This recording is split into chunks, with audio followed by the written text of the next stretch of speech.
Bonjour et bienvenue à tous dans 3 petits pixels, l'émission qui explore notre intersection entre l'art, la culture et la curiosité geek. On se laisse le droit de partir un peu dans tous les sens, comme vous avez vu la dernière fois. Donc c'est aussi possible qu'aujourd'hui on fasse des petits apartés sur les avocats mutants au Nouveau-Mexique.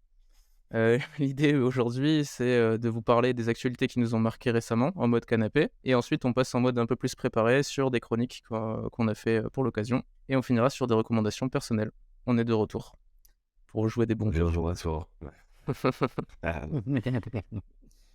Et c'est là qu'on a failli commencer l'émission sans se présenter. Donc je vous présente les pixels. D'abord il y a Vincent, qui le sait pas encore, mais il est à quelques heures de réaliser son rêve d'enfance, rencontrer la créatrice d'Adibou. Ensuite il y a Richard, qui me rappelle souvent que ça fait longtemps que j'ai pas joué à un jeu de voiture, puisque c'est lui qui a designé la pochette du dernier Need for Speed.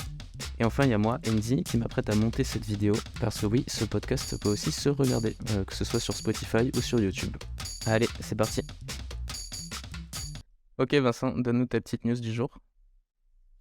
Alors, ça va parler de musique, ça va parler d'IA, ça va parler de Drake, The Weeknd, qui ont fait un super feat. Vous avez sûrement dû voir passer Out of My Sleeve. C'est un morceau qui a été produit par un mec qui a un drap en fait sur la tête. Il garde son identité un peu secrète parce qu'il se fait têche de tous les réseaux. Et ce qui est cool avec ce son-là, c'est que pour la première fois, j'ai un pote qui m'a dit qu'il l'a rentré dans sa playlist. Il l'écoute pas comme juste un truc qui se fait se dire waouh, techniquement c'est fou ce qu'on peut faire. Là, il l'écoute vraiment, il kiffe le son.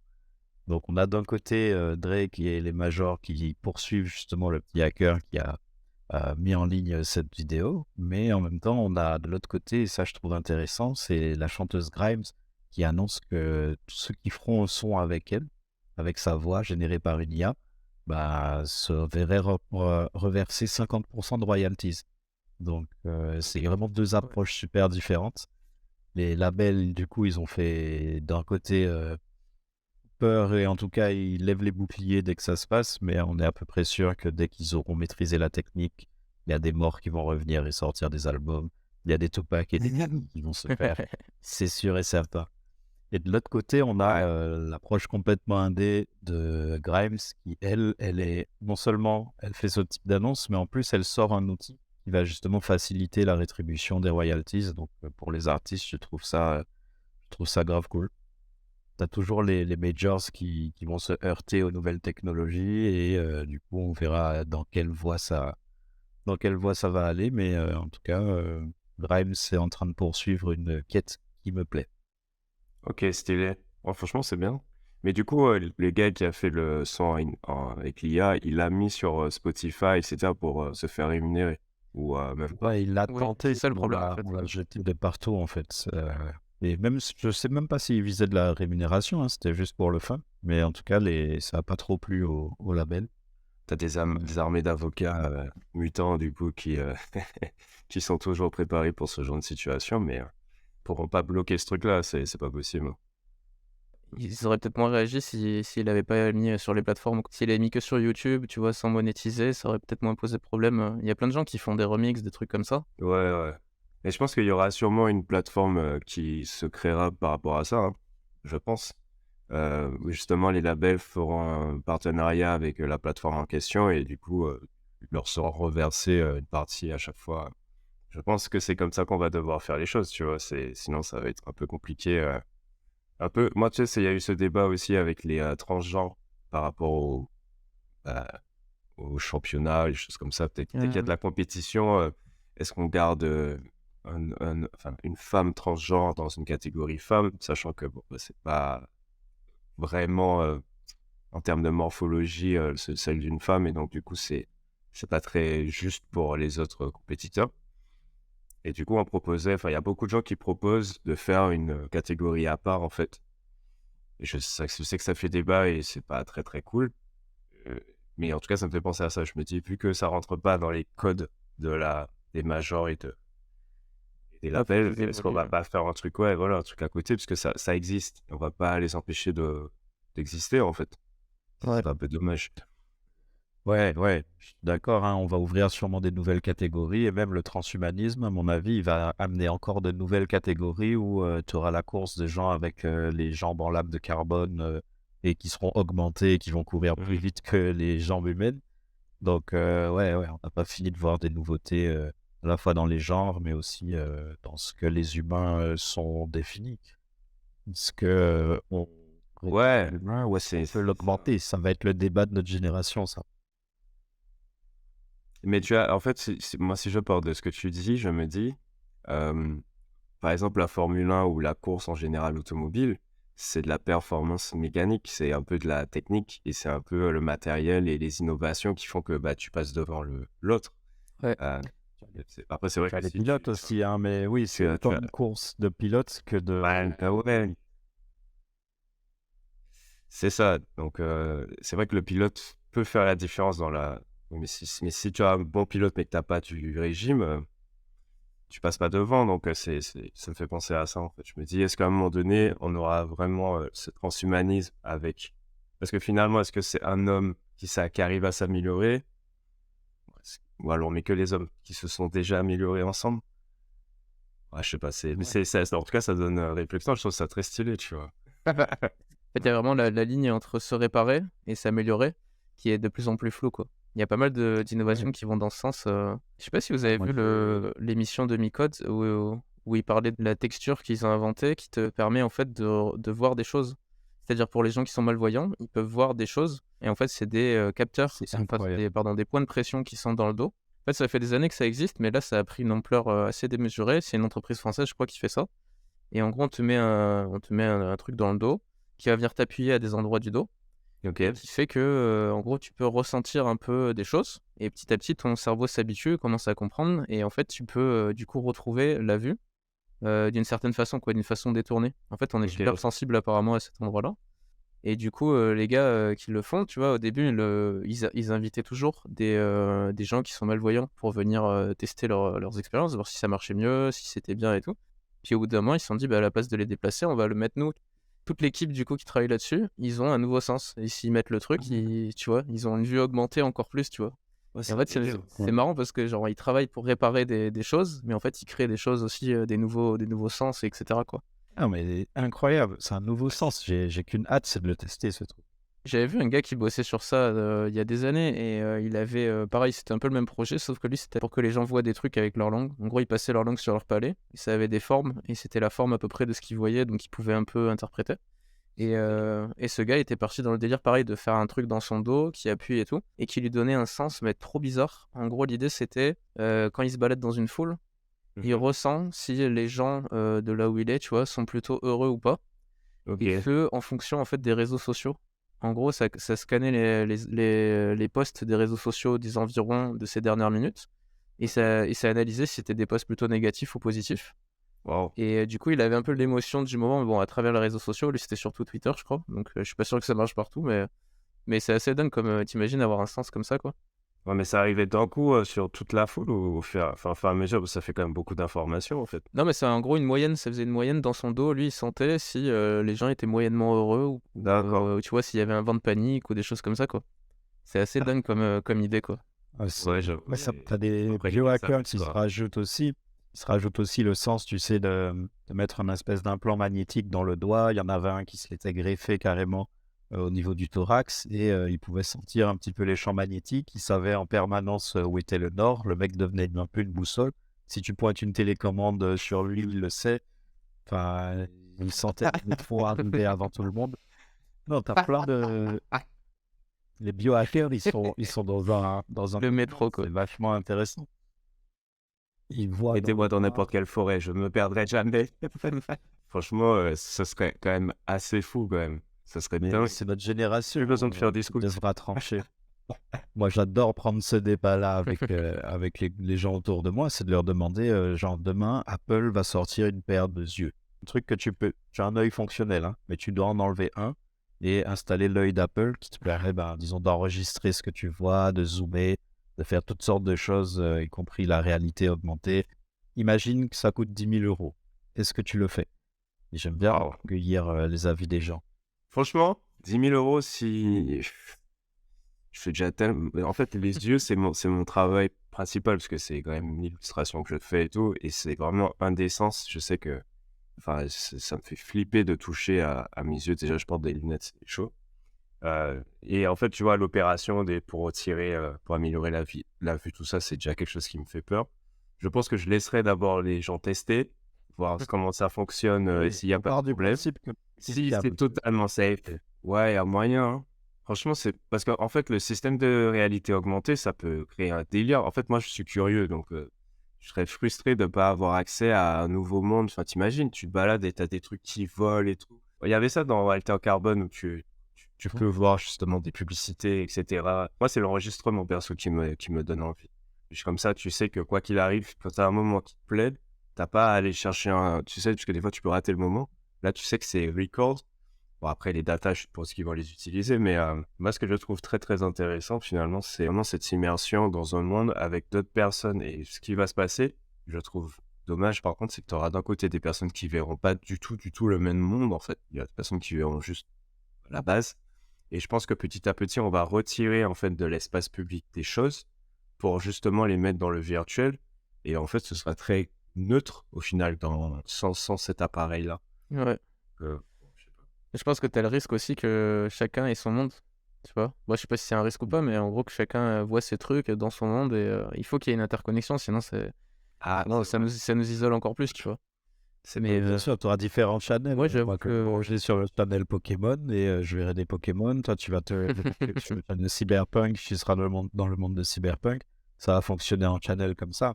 Mais si tu veux, ça, c'était la première partie de la question. Et parce que pour moi, c'est un petit peu comme ça que ça va arriver. Donc là, je disais, disons 10 000 euros l'œil Apple. Demain, tu auras, à mon avis, l'œil gratuit de Apple parce que ton assurance va te dire il est pris en charge, sauf qu'il faudra que tu nous donnes accès Ouais. une minute avant un accident. Et là, ça va changer tout le débat parce que quand il devient gratuit et que, bon, on a dit, on part du principe que le truc est safe, ça a été éprouvé et tout, il y aura même un mouvement qui va se faire de se dire, putain, mais tout le monde voit des trucs supplémentaires par rapport à moi.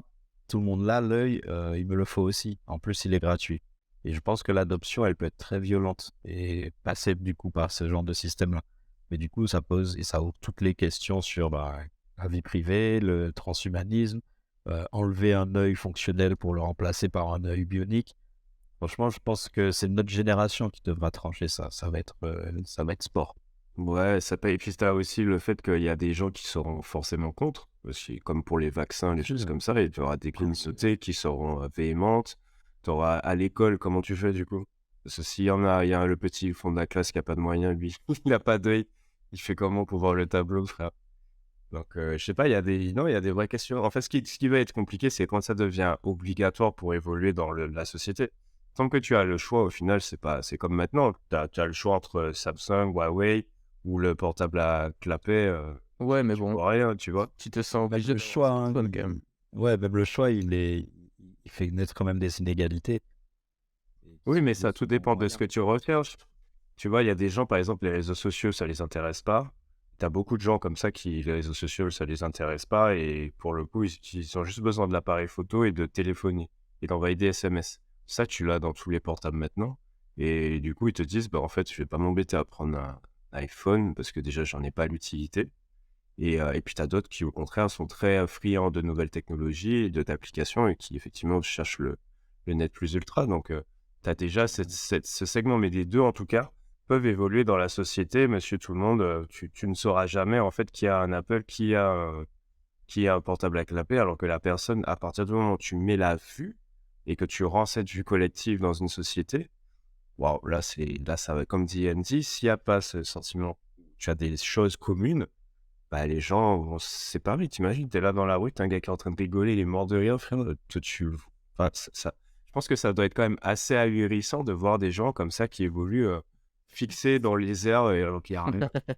Bah, on a un peu ça hein, avec les téléphones, si tu regardes bien, des fois c'est un peu déprimant. Moi, je m'amuse à regarder souvent dans la rue quand je marche. Les gens sont tous sur leur téléphone, bah, comme ça, ou Ouais. en train de... Des fois, il y en a qui font des photos, qui parlent et tout, mais il y a déjà plus, il y a déjà plus beaucoup de sens de connexion, quoi, tu vois.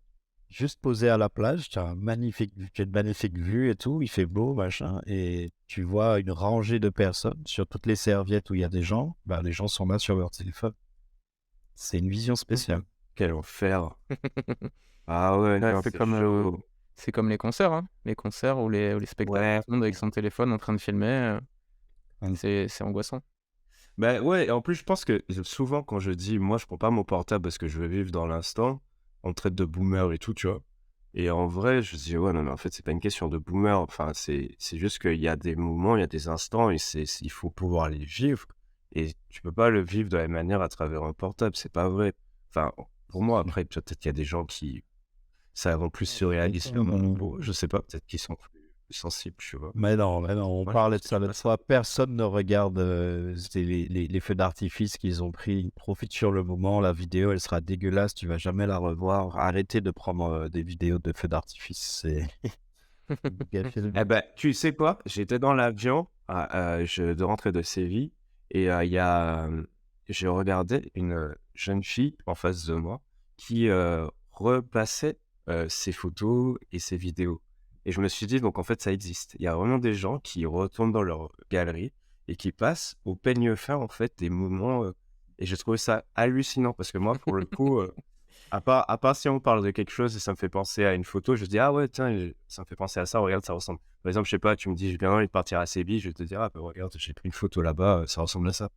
Et de moi-même me replonger avec une espèce de nostalgie, bah, il y a des gens, et pour le coup, elle a regardé des vidéos d'elle avec des copains, au barbecue parce que, bon, elle était vraiment en face de moi. Et je t'avouerais que Les petits cris. non, mais j'ai trouvé ça fascinant, donc et ouais, j'étais en mode: «Mais attends, mais c'est vraiment ce qu'elle est en train de C'est faire». devenu ta pote. Attends, reviens. Non, mais c'est un peu ça, tu lui dis: «Non, mais attends, j'ai pas bien vu», tu vois? Non, mais presque. Et mais j'ai trouvé ça trop cool parce que je me suis dit: «Je n'ai jamais vu personne faire ça». Parce que moi, dans ma tête, comme dit Vincent, tu prends des photos, tu es persuadé que tu le reverras, mais en fait, c'est pas vrai, tu le reverras jamais. Et les concerts, franchement, elle a fait son truc avec ses potes au barbecue. Elle a regardé des vidéos avec sa daronne, je crois. Et elle avait un concert aussi, mais là, pour le coup, j'ai pas bien vu parce que bon, j'étais pas non plus à regarder tout ce qu'elle faisait. Mais j'ai trouvé ça quand même cool comme quoi. Mais bon, Moi, ça retient pas le fait que on va quand même être d'accord pour dire que le mieux, c'est de ne pas être à travers son portable pour regarder ouais, c'est un clair. concert. Ouais. Moi, je pense que le truc qui marche bien, c'est de, tu vois, enfin, moi, je pense à ce que fait mon frère. Mon frère, il arrive au début du concert, il prend une photo de la scène avec rien, tu vois. Il y a un peu de monde qui commence à arriver, mais il n'y a rien. Et puis pendant le concert, à un moment vraiment de kiff, il fait une petite vidéo, mais très courte, tu vois, genre quelques secondes, où c'est la folie, tu vois. Où là, d'un coup, Ouais. il se fait son petit montage de avant-après, tu vois. Et ça suffit à lui rappeler, tu vois, la soirée. Et puis c'est joli, et, ça rend bien, tu vois. Et puis voilà, il est pas tout le concert avec son truc, tu vois. Ouais, C'est c'est vraiment ça. juste comme on fait des photos, quoi. Tu prends une photo et puis c'est fini. Exactement. Tu immortalise. C'est ça, oui. L'idée, c'est pas de sortir le portable qui est problématique, c'est vraiment ces gens qui ont le portable, frère, tout le concert. Moi, j'ai vu des gens, peut-être qu'ils s'entraînent au niveau des bras, le bras tout le long. Et en fait, ils font des petites pauses de temps en temps. Mais tu vois, le portable, il est allumé tout du long. Et je suis un peu en mode, frère, mais tu fais quoi en fait? Ça sert à quoi, ouais. Ouais, c'est un délire. Mais pour revenir à ce que tu disais sur les photos, moi j'ai toujours été un peu à imprimer les photos à l'époque. Quand il y avait des machines pour imprimer des photos, là. J'en prenais pas mal pendant mon adolescence. Et du coup, je les imprimais pour les garder. Donc j'ai encore les albums quelque part. Je le fais plus du tout, ça. Par contre, depuis un moment, j'ai Google Photos. Et du coup, Google Photos, en fait, il est devenu de plus en plus fort à te faire justement passer du temps sur l'appli. C'est-à-dire, toi, tu es là, tu vas juste voir une photo que tu as prise hier parce que tu as besoin de revoir un truc, ou tu vois, tu es un peu par hasard dessus. Et en fait, tu vois que tu sais, les souvenirs, un peu comme les souvenirs Facebook. Et Ouais. tu cliques dessus et ça te fait comme une story et ça te repasse plein de moments, mais un peu, en plus, c'est des moments au hasard. Donc, des fois, tu retombes sur un truc d'il y a 6 ans que tu n'avais pas prévu de voir aujourd'hui, tu vois. Et je passe beaucoup de temps en fait dessus, tous les jours. En fait, c'est le petit rendez-vous quotidien de checker ce qu'il me propose comme souvenir. Ouais. Et des fois, il te fait des trucs à thème, tu vois. Il part dans un délire, vas-y, on te fait une série de souvenirs sur le thème du coucher de soleil. Ouais. Où il te dit, on se fait une série de souvenirs sur le ski, tu vois. Et au final, tu regardes, tu dis, ah oui, c'est vrai, je suis allé au ski à ce moment-là, ce moment-là, ce moment-là. En plus, il mélange, tu vois, les photos. Parce que moi, il a tout depuis C'est des cool, années, en fait. ça donne L'appli, encore. Là, c'est sympa, ça.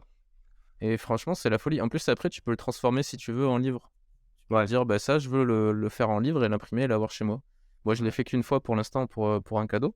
Mais c'est vraiment cool. Et puis, tu vois, avec ma copine, on partage le compte. En gros, on a chacun notre compte photo. Et par contre, on peut avoir un truc où, en gros, tu mets les photos ensemble. Donc, je peux aussi aller voir les photos qu'elle a prises, qu'elle peut voir les photos que j'ai prises, etc. Et du coup, c'est vrai que c'est cool. Et depuis qu'on a un petit, on regarde beaucoup plus les photos. Ça, c'est un truc, je me rends compte. Avant, c'est vrai qu'on regardait pas tellement les photos en arrière, mais depuis qu'on est un petit, on regarde souvent C'est trop ce qu'il marrant. a fait dernièrement ou la tête qu'il avait il y a 3 ans. Ou, tu vois. Bah, et là, tu vois là comment il Oh, grandit, ouais, c'est un délire. l'évolution, c'est trop bien. Pour le coup, je prends l'habitude de prendre des Kodak maintenant quand je vais dans des moments un peu particuliers, donc maison de vacances avec des potes, ou vraiment quand il y a un truc de rassemblement, on est plusieurs. Je prends toujours le petit Kodak pour faire des photos à l'ancienne. Et ça, après, je les fais imprimer. Et ça, C'est cool, ça. Ouais. Kodak est plein de nostalgie. C'est sur ça qu'il devrait miser. Désolé, les gars. Non, mais c'est drôle. Bah, justement, en parlant de petites nouveautés comme ça de Google, moi, ma news aujourd'hui, c'était sur Google, puisqu'ils viennent de sortir, je crois que c'était hier, leur conférence annuelle, la I.O., qu'ils font chaque année, où ils annoncent plein de trucs. Et en fait, ce qui m'a marqué cette année, c'est ils ont annoncé déjà un téléphone pliant. Et bon, je me suis dit, bon, c'est classique, tu vois, le téléphone pliant, c'est pas non plus incroyable. Et en fait, ils ont trouvé des usages que je trouve vachement sympas, qu'on n'avait pas vu avant, en fait. Typiquement, tu as le téléphone donc, qui se plie, tu peux l'ouvrir, tu vois, et tu le poses sur la table à moitié, et l'autre moitié est relevée, et ça te permet, par exemple, de prendre en photo les étoiles. Donc, tu as un mode photographie des étoiles. Tu as aussi cette idée où ça te fait un stand, du coup. Comme tu le poses comme ça sur la table, ça te fait un stand, et tu as en gros le clavier et l'écran, quoi. En gros, c'est un peu l'idée. Et ils ont plein de petites idées comme ça. Donc d'ailleurs, ils ont aussi annoncé leur tablette. Ils ont fait une sorte d'iPad qui, quand tu arrives chez toi, tu le fixes en gros sur sa base de chargement. Et ça devient un peu le Google Nest Hub. Je sais pas si vous voyez ce que c'est. C'est un appareil que tu as chez toi normalement avec un gros écran qui t'aide à programmer ta maison, qui te fait faire les éclairages, etc. Ok. Et en gros, c'est cool parce que la tablette se convertit en quelque chose de plus utile un peu à la maison. Et je sais que je voulais pas parler d'IA, mais sur l'IA, ils ont des usages que je trouve vraiment cool qu'ils ont inventés, parce qu'ils ont imaginé vraiment comment les gens vont vraiment se servir de l'IA sur leur téléphone, tu vois, ou sur leurs appareils. Et je trouve qu'ils ont trouvé des trucs très simples, mais qui pour le coup vont aider, tu vois, à l'adoption de l'IA. Les gens vont comprendre un peu mieux comment ça peut marcher, à quoi ça peut servir. Typiquement, ils ont un truc où tu génères directement ton fond d'écran. Donc, ils te proposent un peu des prompts qui sont déjà écrits à moitié. Tu remplaces quelques termes et en fait, tu vas pouvoir générer ton fond d'écran unique parce que tu as dit génère-moi une photo d'immeuble, génère-moi un coucher de soleil à tel endroit, etc. Et du coup, c'est intégré au téléphone en fait. C'est vraiment dans l'OS que c'est déjà intégré. Ils ont rajouté de l'IA aussi dans Google Photos. Tu peux faire ce truc qui est assez incroyable quand tu as une image qui n'est pas complète, de la compléter avec l'IA. C'est-à-dire qu'ils prennent une photo d'une fille avec des ballons, sauf qu'en fait la photo est coupée, tu vois pas tous les ballons. Et le gars dit bon, c'est dommage, on voit pas les ballons. Et en fait il appuie sur d'autres trucs et en fait ça décale tout et tu as les ballons qui sont générés par IA et qui complètent parfaitement la photo. Bon, c'est une démo donc c'est sûrement un peu truqué, mais on sait que ça existe quoi, ce genre d'IA qui te complète une photo à partir de ce qu'elle a au départ. Et plein de petites idées comme ça. Le dernier qui m'a fait un peu marrer, c'est imagine t'écris un texto et en fait tu sens que t'es pas très original dans ton truc. Par exemple, proposer à des potes d'aller dîner quelque part. Tu sens que voilà, t'as fait un peu le message minimum. T'as un truc, tu cliques et tu dis donc c'est une sorte de chat GPT. C'est le Bard, c'est l'assistant de Google maintenant qu'ils sont en train de déployer. Et tu lui dis écris-moi ça dans un style plus rigolo ou plus détendu ou à la Shakespeare ou machin. Et en fait, ce qui est cool, c'est que tu as des propositions qui sont déjà programmées. Donc, tu n'as pas besoin, toi non plus, de réfléchir à comment tu veux écrire ton truc, parce que tu as quand même des idées. Donc, je pense que là, les gens, ils vont bien accrocher sur ce système. Et en fait, plein d'autres trucs, ils ont parlé de plein de trucs assez fous dans Google Maps. Chaque année, ils font des annonces de malades. Pourquoi il y a quoi? Ah oui, avec les bâtiments et tout, j'avais vu. Et après, bien sûr, dans Google Spreadsheet, Google Docs, il est bien sûr que tu as aussi l'IA qui va arriver, etc. Mais je trouve que c'est assez cool qu'ils aient fait ça. De pas faire un truc grandiose, mais de faire un truc au contraire en mode voilà à quoi ça va vraiment vous servir. Et en plus de ça, j'ai cru comprendre que leur IA va donner beaucoup plus ses sources. Et ça, c'est un truc qui manque dans ChatGPT, qu'il donne un peu des sources quand il nous donne des informations, parce que des fois elles sont fausses et du coup tu peux même pas le savoir, quoi. Ouais, je suis d'accord. Ça, c'est important pour donner de l'appui et du factuel, en fait, simplement. Ouais. C'est plutôt cool. Après, il y a quand même beaucoup un côté gadget, mais finalement, si ça rend plus unique l'expérience, ça peut être cool aussi, quoi. Si je me dis le fond d'écran, est-ce qu'on en a vraiment besoin? Ouais, c'est sûr que... Mais après, oui. Au final, oui, pourquoi pas, en fait. C'est cool. Mais en fait, ça me fait Écoute. marrer, aussi comme Apple et Google, ils ont vraiment insisté sur les fonds d'écran dernièrement, comme si c'était un truc très jeune, quoi. Genre, regardez, vous pouvez changer la typographie de votre heure sur votre fond d'écran, mais Waouh! ils s'en fichent, quoi. Mais là, ce que je trouve marrant, c'est que du coup, ça te fait rentrer quand même dans un truc où tout le monde va l'essayer, je pense. Les gens qui l'ont, ils vont essayer. Du coup, je viens de me rappeler d'une autre fonction qui était assez folle dans le téléphone pliant. C'est que du coup, il y a 3 écrans. Comme la plupart des téléphones pliants, t'en as un quand il est plié. Et après, t'en as 2 à l'intérieur quand tu l'ouvres. Ouais. Et en fait, ils ont une fonction aussi qu'ils ont imaginée qui est tu le laisses ouvert, tu le montres à quelqu'un. Donc lui, il voit un des écrans, toi, tu vois l'autre ou les 2 autres. Et en fait, c'est pour faire la traduction instantanée avec les sous-titres en gros instantanés. Ah, trop bien. Et ça fait un mois qu'ils bossent dessus. Et là, c'est assez dingue, quoi. Bon, après, le téléphone est hors de prix. Ok, pour C'est l'instant. normal. Hein. Ouais. Mais j'avoue que ça, j'avais vu ça, c'est une amie qui l'avait utilisé, le Google Trad dans Live, tu sais, quand tu prends avec l'appareil photo, et ça te met en français, c'était écrit en italien, et tu vois les mots se transformer en français, et je dis, what? Ouais, c'est vrai que c'est Ça, impressionnant. ça fonctionne trop bien.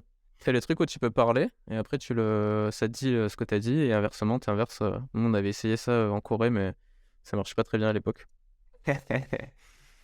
En effet, c'était un des moments les plus épuisants de ma vie, quoi. Essayer de communiquer avec quelqu'un, lui demander juste si on pouvait laisser nos valises là.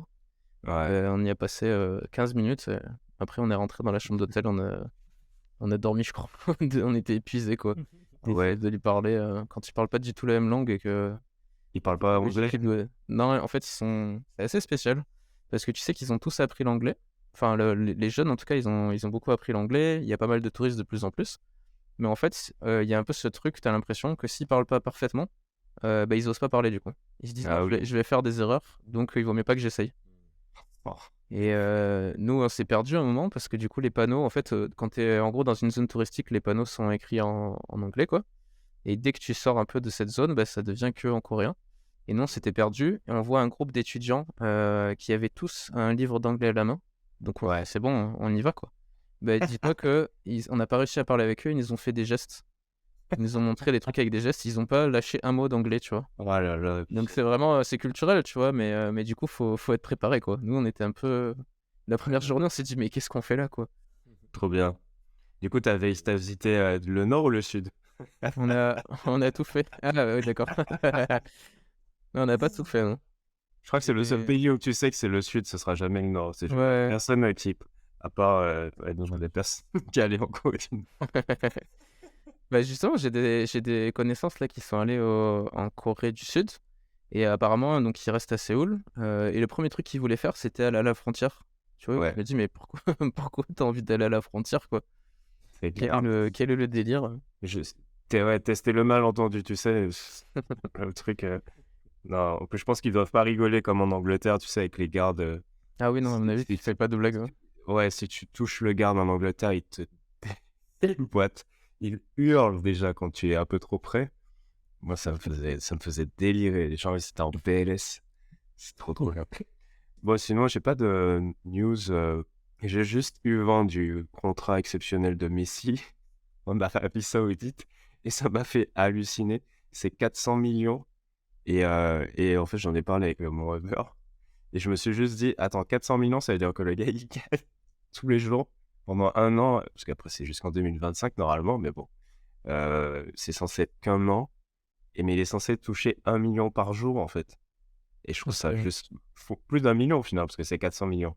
Mais quand il pense, le gars, il va toucher tous les jours plus qu'1 million. Je trouve ça dingue. Imagine ce qu'il rapporte. C'est ça qui est Oui, frère. c'est spectaculaire comme Mais c'est hallucinant. tu regardes les Et je disais ça au Uber. Ouais, j'ai dit où ça au Uber, j'ai dit 400 de quelque chose, c'est beaucoup. Donc, peu importe ce que tu prends, c'est énorme en fait. 400 raisins, c'est énorme. 400 vêtements, c'est énorme. 400 euros, c'est déjà de l'argent. 400 millions, frère. J'ai halluciné. J'ai fait, non, mais c'est pas possible. Voilà, donc j'ai un peu bugué sur cette info. Bah, c'est ça, en fait. Tu fais. Enfin, ouais, c'est. Enfin, c'est rien. C'est pas comme si, en plus, il avait besoin d'argent, tu vois. C'est un délire. Je pense que c'est juste pour le braquage que ça représente, tu vois. Tu dis, ok. Il est déjà ballon d'or, tu vois. Il a déjà tout fait en Europe, finalement. Puis même Il a déjà gagné pas mal de compétitions, donc il a plus rien à prouver. Il est en fin de carrière. 1 an, 400 millions. Ouais, franchement, oui, tu vois. Enfin, c'est difficile de pas accepter finalement. C'est pas comme si on lui disait tu restes là jusqu'à la fin de ta carrière. Parce que l'Arabie Saoudite, ils sont pas d'équipe, c'est personne, tu vois. Donc voilà, l'info m'a fait un peu tilter.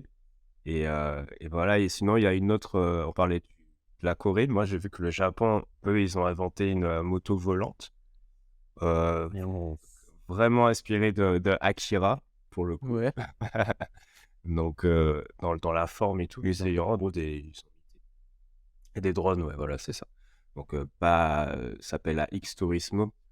Et c'est pas un truc de ouf non plus, tu vois. Enfin, c'est une espèce de gros drone sur lesquels tu peux faire de la moto. Bon, c'est déjà le début, il faut pas. Mais il y a quand même un côté un peu Blade Runner, tu sais, un peu futuriste qui est assez cool. Quand tu le vois, tu fais ah ouais, on commence déjà à rentrer dans ça. Après, c'est pas pratique du tout, du tout. Ça fait un boucan pas possible et en plus, ça prend de la place. Bon, en tout cas, ils travaillent là-dessus et c'est assez cool, quoi. Ouais, le transport du futur, Ouais, ça promet. Moi, je trouve ça marrant quand même de voir des gens bosser sur des projets comme ça, alors que tu vois pas pour l'instant si ça va vraiment nous servir. Tu vois, si c'est pas, il y a déjà des gros débats sur l'écologie et tout. Et moi, je connais un projet de gens qui bossent sur une moto hélicoptère. Ouais. C'est une moto vraiment avec des pales en haut, tu vois. Et puis tu te dis, mais enfin, on dirait juste un rêve de gamin. Quelqu'un qui est pas passé à autre chose, quoi, tu vois. Tu vois, tu veux pas faire un truc plus utile, quoi. Ouais, je sais pas, forcément, il y aura toujours des trucs.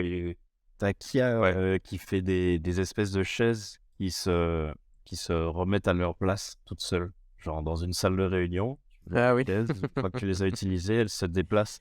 Ça, tu vois, je me dis, ok, c'est bien un proof of concept, mais il n'y a même pas de technologie folle là-dessus. Tu as mis une chaise sur un Roomba et tu fais ça passer pour quelque chose dont on a besoin. Faut arrêter là. Bah, après, je t'avoue que pour avoir bossé dans un espace de coworking où je devais ranger l'espace tous les jours, il y a un truc qui me rendait vraiment fou, c'était ça. C'était les gens qui partent tous en mettant leurs chaises, tu vois, ils les jettent en arrière et ils se barrent. Et toi, t'es là, tu te prends les chaises une par une à les remettre au bon endroit, tu vois. Et en plus de ça, t'as plein d'autres trucs. Non, mais il y a un besoin, mais après, c'était le prix qui était ridicule, je crois, surtout pour leur truc. C'est que bien sûr, les gens vont pas investir beaucoup, tu vois, mais c'est vraiment énervant en tout cas. Tu sais, c'est vraiment irritant quoi, au quotidien quand tu dois le faire, de remettre les trucs en place. Et moi, j'avais des trucs que vraiment je comprenais pas non plus. C'est des gens, tu retrouvais des tables de jardin dans la salle de réunion en haut. Les gens ils déplacent les chaises, mais ils font un étage ou deux. Puis tu te dis à quel moment de la journée, tu sais, tu vois jamais quelqu'un descendre une chaise de l'étage ou en monter une, et pourtant ça arrive tout le temps quoi. Il y a vraiment un truc de. Les gens ils ont un problème de chaise. Tu sais, on n'en parle pas quoi. Genre, il y a des, je sais pas, il y a des chaises qui sont pas aimées, et, ils osent pas le dire, et du coup ils vont chercher une autre à un autre endroit. Mais tu sais, c'est vraiment le truc, t'as envie de dire, mais on peut se poser et en parler, comme ça, c'est réglé, tu vois, genre. C'est. Mais Quoi? C'est clair. ce qui est marrant, en fait, c'est que donc c'est un espace de coworking qui est super cool. C'est le premier de Aix-en-Provence. Et tu vois, c'est que des gens qui sont bien, qui viennent là. C'est des gens qui sont assez éduqués et tout. C'est vraiment bonne ambiance. Mais t'as quand même des incivilités discrètes qui se font partout, tu vois. T'as quand même des gens qui vont, à la place d'utiliser les cendriers, mettre leur clope dans les plantes, tu vois. Ah ouais, c'est ça. T'as des gens qui, ils ont bien compris qu'il y avait une machine à laver, où tout le monde met ses trucs, mais eux, ils ont pas envie, donc ils vont le mettre dans l'évier, à la place de mettre à la machine à laver, tu vois. Ouais. Et du coup, toi, à la fin de la journée, tu remets tout. Enfin, il y a un peu ce truc de, tu sais, un peu à la française de petite incivilité discretos, tant qu'on me voit pas, j'ai pas pris, tu vois. Le reste du temps, je souris et tout, mais dès qu'on me regarde pas, je pisse sur le mur plutôt que dans la cuvette, quoi, tu vois. Ouais, non, Il y a un c'est peu chaud, ce ça. délire-là, quoi. Manque de respect. C'est chaud, hein. Mais ça, c'est l'éducation, en façon. Ouais. Mais en tout cas, il y a un vrai besoin pour les chaises. Ça, c'est cool, ça. Je ne sais pas du tout le monde secret des chaises de l'open space. Et en fait, quand tu le dis, effectivement, je pense que ça doit être un peu, ouais, ça doit être éreintant, en fait, au bout d'un moment. Ouais. Là, t'appuies juste sur un bouton, il y a tout qui se remet bien et t'es tranquille. Après, la chaise qui en emmène là-haut, bah, du coup, il y a même plus, ils peuvent plus rien prendre. Mais je pense qu'en plus, les gens volent tout. Et ça, c'est un truc qu'on oublie parce que nous, on vole pas, on n'est pas klepto. Mais il y a, par exemple, tu sais, je m'étais fait la réflexion, pourquoi les bancs de McDo sont fixés? Maintenant, parce qu'il y a des gens qui les embarquaient, hein, en fait. Ils partaient avec. Là, t'as des gens qui les déplacent, je pense, c'est pour pas qu'on les déplace. Non, mais il y a des gens qui partaient avec. Frère. Ah ouais, des gens, ils partaient avec. Moment nostalgie. Ouais, le CDI. Vous vous souvenez des souris avec les boules à l'intérieur? Les boules, Ah ouais. il y a un enfer. Ah ben, Les boules, les disparaissaient. encore. Direct, la boule restait pas un jour. Pourquoi? Qu'est-ce que le gars allait faire avec la boule?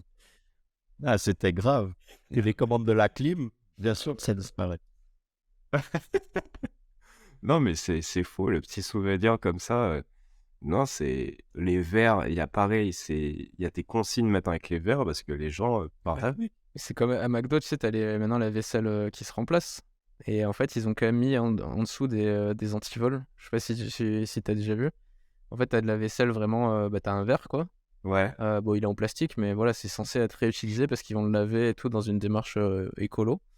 Et en fait, en dessous, t'as quand même un antivol qui doit aussi servir à autre chose. Je pense, on dirait plus une puce RFID, mais je pense qu'il y a des gens qui ont dû les embarquer direct, quoi, tu vois.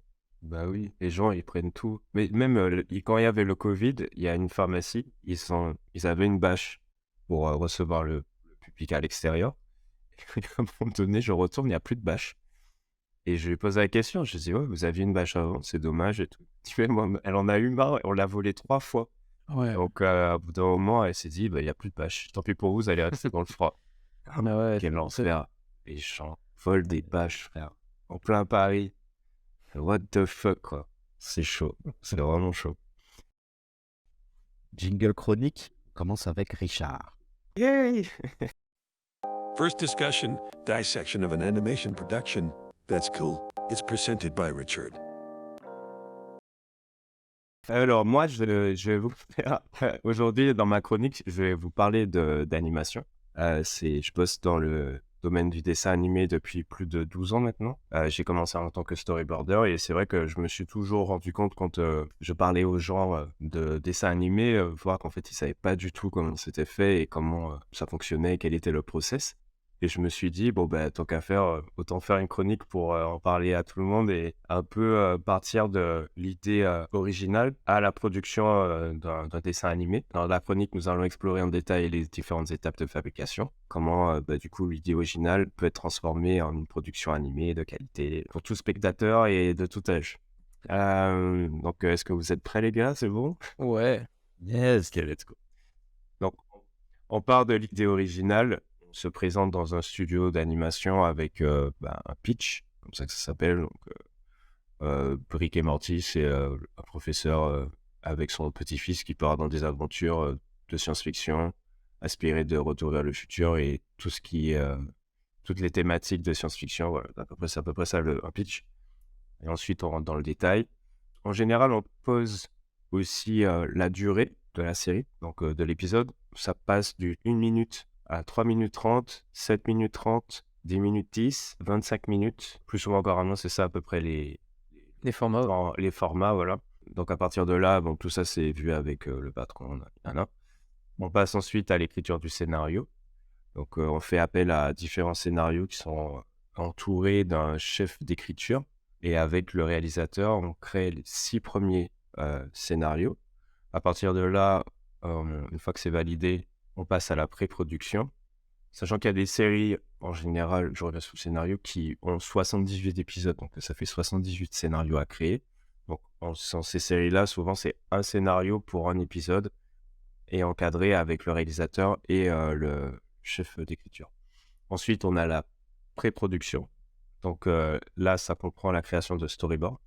Donc c'est ce que j'ai fait moi en commençant. Donc j'ai bossé Chouette et compagnie, Studio Harry, en passant par Axilam. C'est quoi déjà? Je suis bien content. Donc tous ces studios-là, j'ai fait bosser pour Netflix. C'est le nom d'un studio, ça? Ouais, je suis bien content. C'est eux qui ont fait les Avez-vous déjà vu? Ah, d'accord. Trop bien. Alain Chabat, il y en a pas mal qui ont été faits par eux. Donc ouais, la pré-production, donc c'est le storyboard. Le storyboard, en fait, c'est je récupère le scénario. À partir de là, en fait, je crée visuellement l'histoire. Donc je fais plusieurs scènes avec plusieurs dessins. Je mets les personnages qui interviennent dans l'histoire. il y a le chara design aussi qui est très important. Mais ça vient dans la pré-production. Je vais reprendre la partie de la pré-production. Donc, après l'écriture du scénario, on passe à la pré-production. En général, la pré-production, il y a la création des personnages. Donc, ça s'appelle le chara design pour voir à quoi ils ressemblent. On a aussi le style graphique qui est exploré par un directeur artistique. Donc, il y a en général des exemples de décors aussi et la bible graphique en fait des personnages, donc le 360, le turnaround comme on dit, les expressions de visage, etc., les proportions. Et à partir de là, une fois qu'on a cette bible graphique, on passe au storyboard. Le storyboard consiste à récupérer le scénario et à mettre en scène de manière imagée l'épisode. On a plusieurs scènes qui sont regroupées en séquences. Donc, dans ces scènes, on a les angles de caméra, on a les actions des personnages, on a les décors. Donc, il faut dessiner tout ça. Pour vous donner une petite idée, j'ai pu bosser sur Gumball. Gumball, c'était 265 plans. 235 ou 265, ça variait. Et c'est à peu près 1700 dessins, je crois. Comme ça. Oui, pour un épisode donc. Pour un épisode, ouais. 1700 dessins, sachant que je dis 1700 dessins, c'est 1700 panels. Un panel, c'est entre guillemets, une frame. Donc, sur une frame, il peut y avoir 5 personnages. Ouais. Donc, quand Plus tu le as décor, hein. plus le décor. Bon, après, le décor, en général, sur le logiciel, tu le dessines une fois, il ne bouge pas. Mais sur chaque scène, des fois, tu es obligé de le faire. Donc, imagine que tu as et ça m'est arrivé souvent, d'avoir 25 panels avec 5 personnages. Donc, c'est 25 x 5, en fait, finalement. Donc, c'est à peu près un ratio, mais c'est énorme. Bon. En général, par jour, quand tu fais du storyboard, tu peux dessiner 200 personnages, 200 fois, en fait. Ce qui est quand même pas rien. Donc, c'est assez éprouvant, c'est assez difficile de trouver des bons storyboarders aussi parce qu'il faut avoir la connaissance du cinéma pour trouver des mises en scène originales, parce que ça donne le tempo, ça donne le rythme. C'est à partir de là que tu commences à donner des sentiments finalement par rapport au scénario que tu as lu. Bah, visuellement retranscrire en fait du suspense, la tension, l'amour, de la tendresse. Moi, c'est ce que j'aime dans ça. C'est vraiment de la mise en scène. Que le jeu d'acteur, finalement, c'est toi qui le fais avec les personnages. Il y a un peu ce truc d'imaginer en fait les scènes, les situations. C'est pour ça que quand on me parle, souvent j'ai tendance à imaginer en fait ce qu'on me dit dans ma tête direct. Et je demande toujours plein de détails pour vraiment avoir un truc un peu très précis dans la tête. Petite déformation professionnelle comme ça, qui rend ma compagne fou, parce que je lui demande toujours plein de détails. Elle me dit, mais pourquoi tu me demandes ça? Je sais pas. Elle est de quelle couleur? Et c'est ça que je me dis, mais Doc, elle était... Oui, souvent c'est ça, je dis, mais du coup, elle ressemble à quoi? Il ressemble à quoi? Pour vraiment me faire une idée. Ah, ok, non, je pensais pas. Je pensais qu'il est grand, petit, tu vois.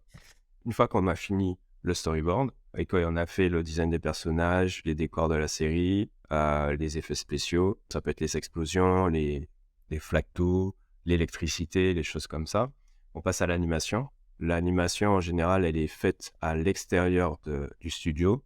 Donc, un studio comme Xilam, eux, ils ont tendance à faire appel à des Vietnamiens, donc des studios au Vietnam. Et c'est là qu'ils font l'animation. Donc, ils se basent sur le storyboard. Le storyboard sert de squelette, en fait. Et en fait, chaque scène est déployée dans le studio au Vietnam. Et à partir de là, ils recréent, en fait, en animation vraiment fluide. Donc, le dessin par dessin. Donc, 24 images par seconde. Donc, à partir de là, ils refont tout l'épisode là-bas sur à peu près 200 personnes. Donc là, on a déjà une partie de notre épisode qui est fait. Sachant qu'en parallèle, il y a les décors qui sont faits au propre aussi.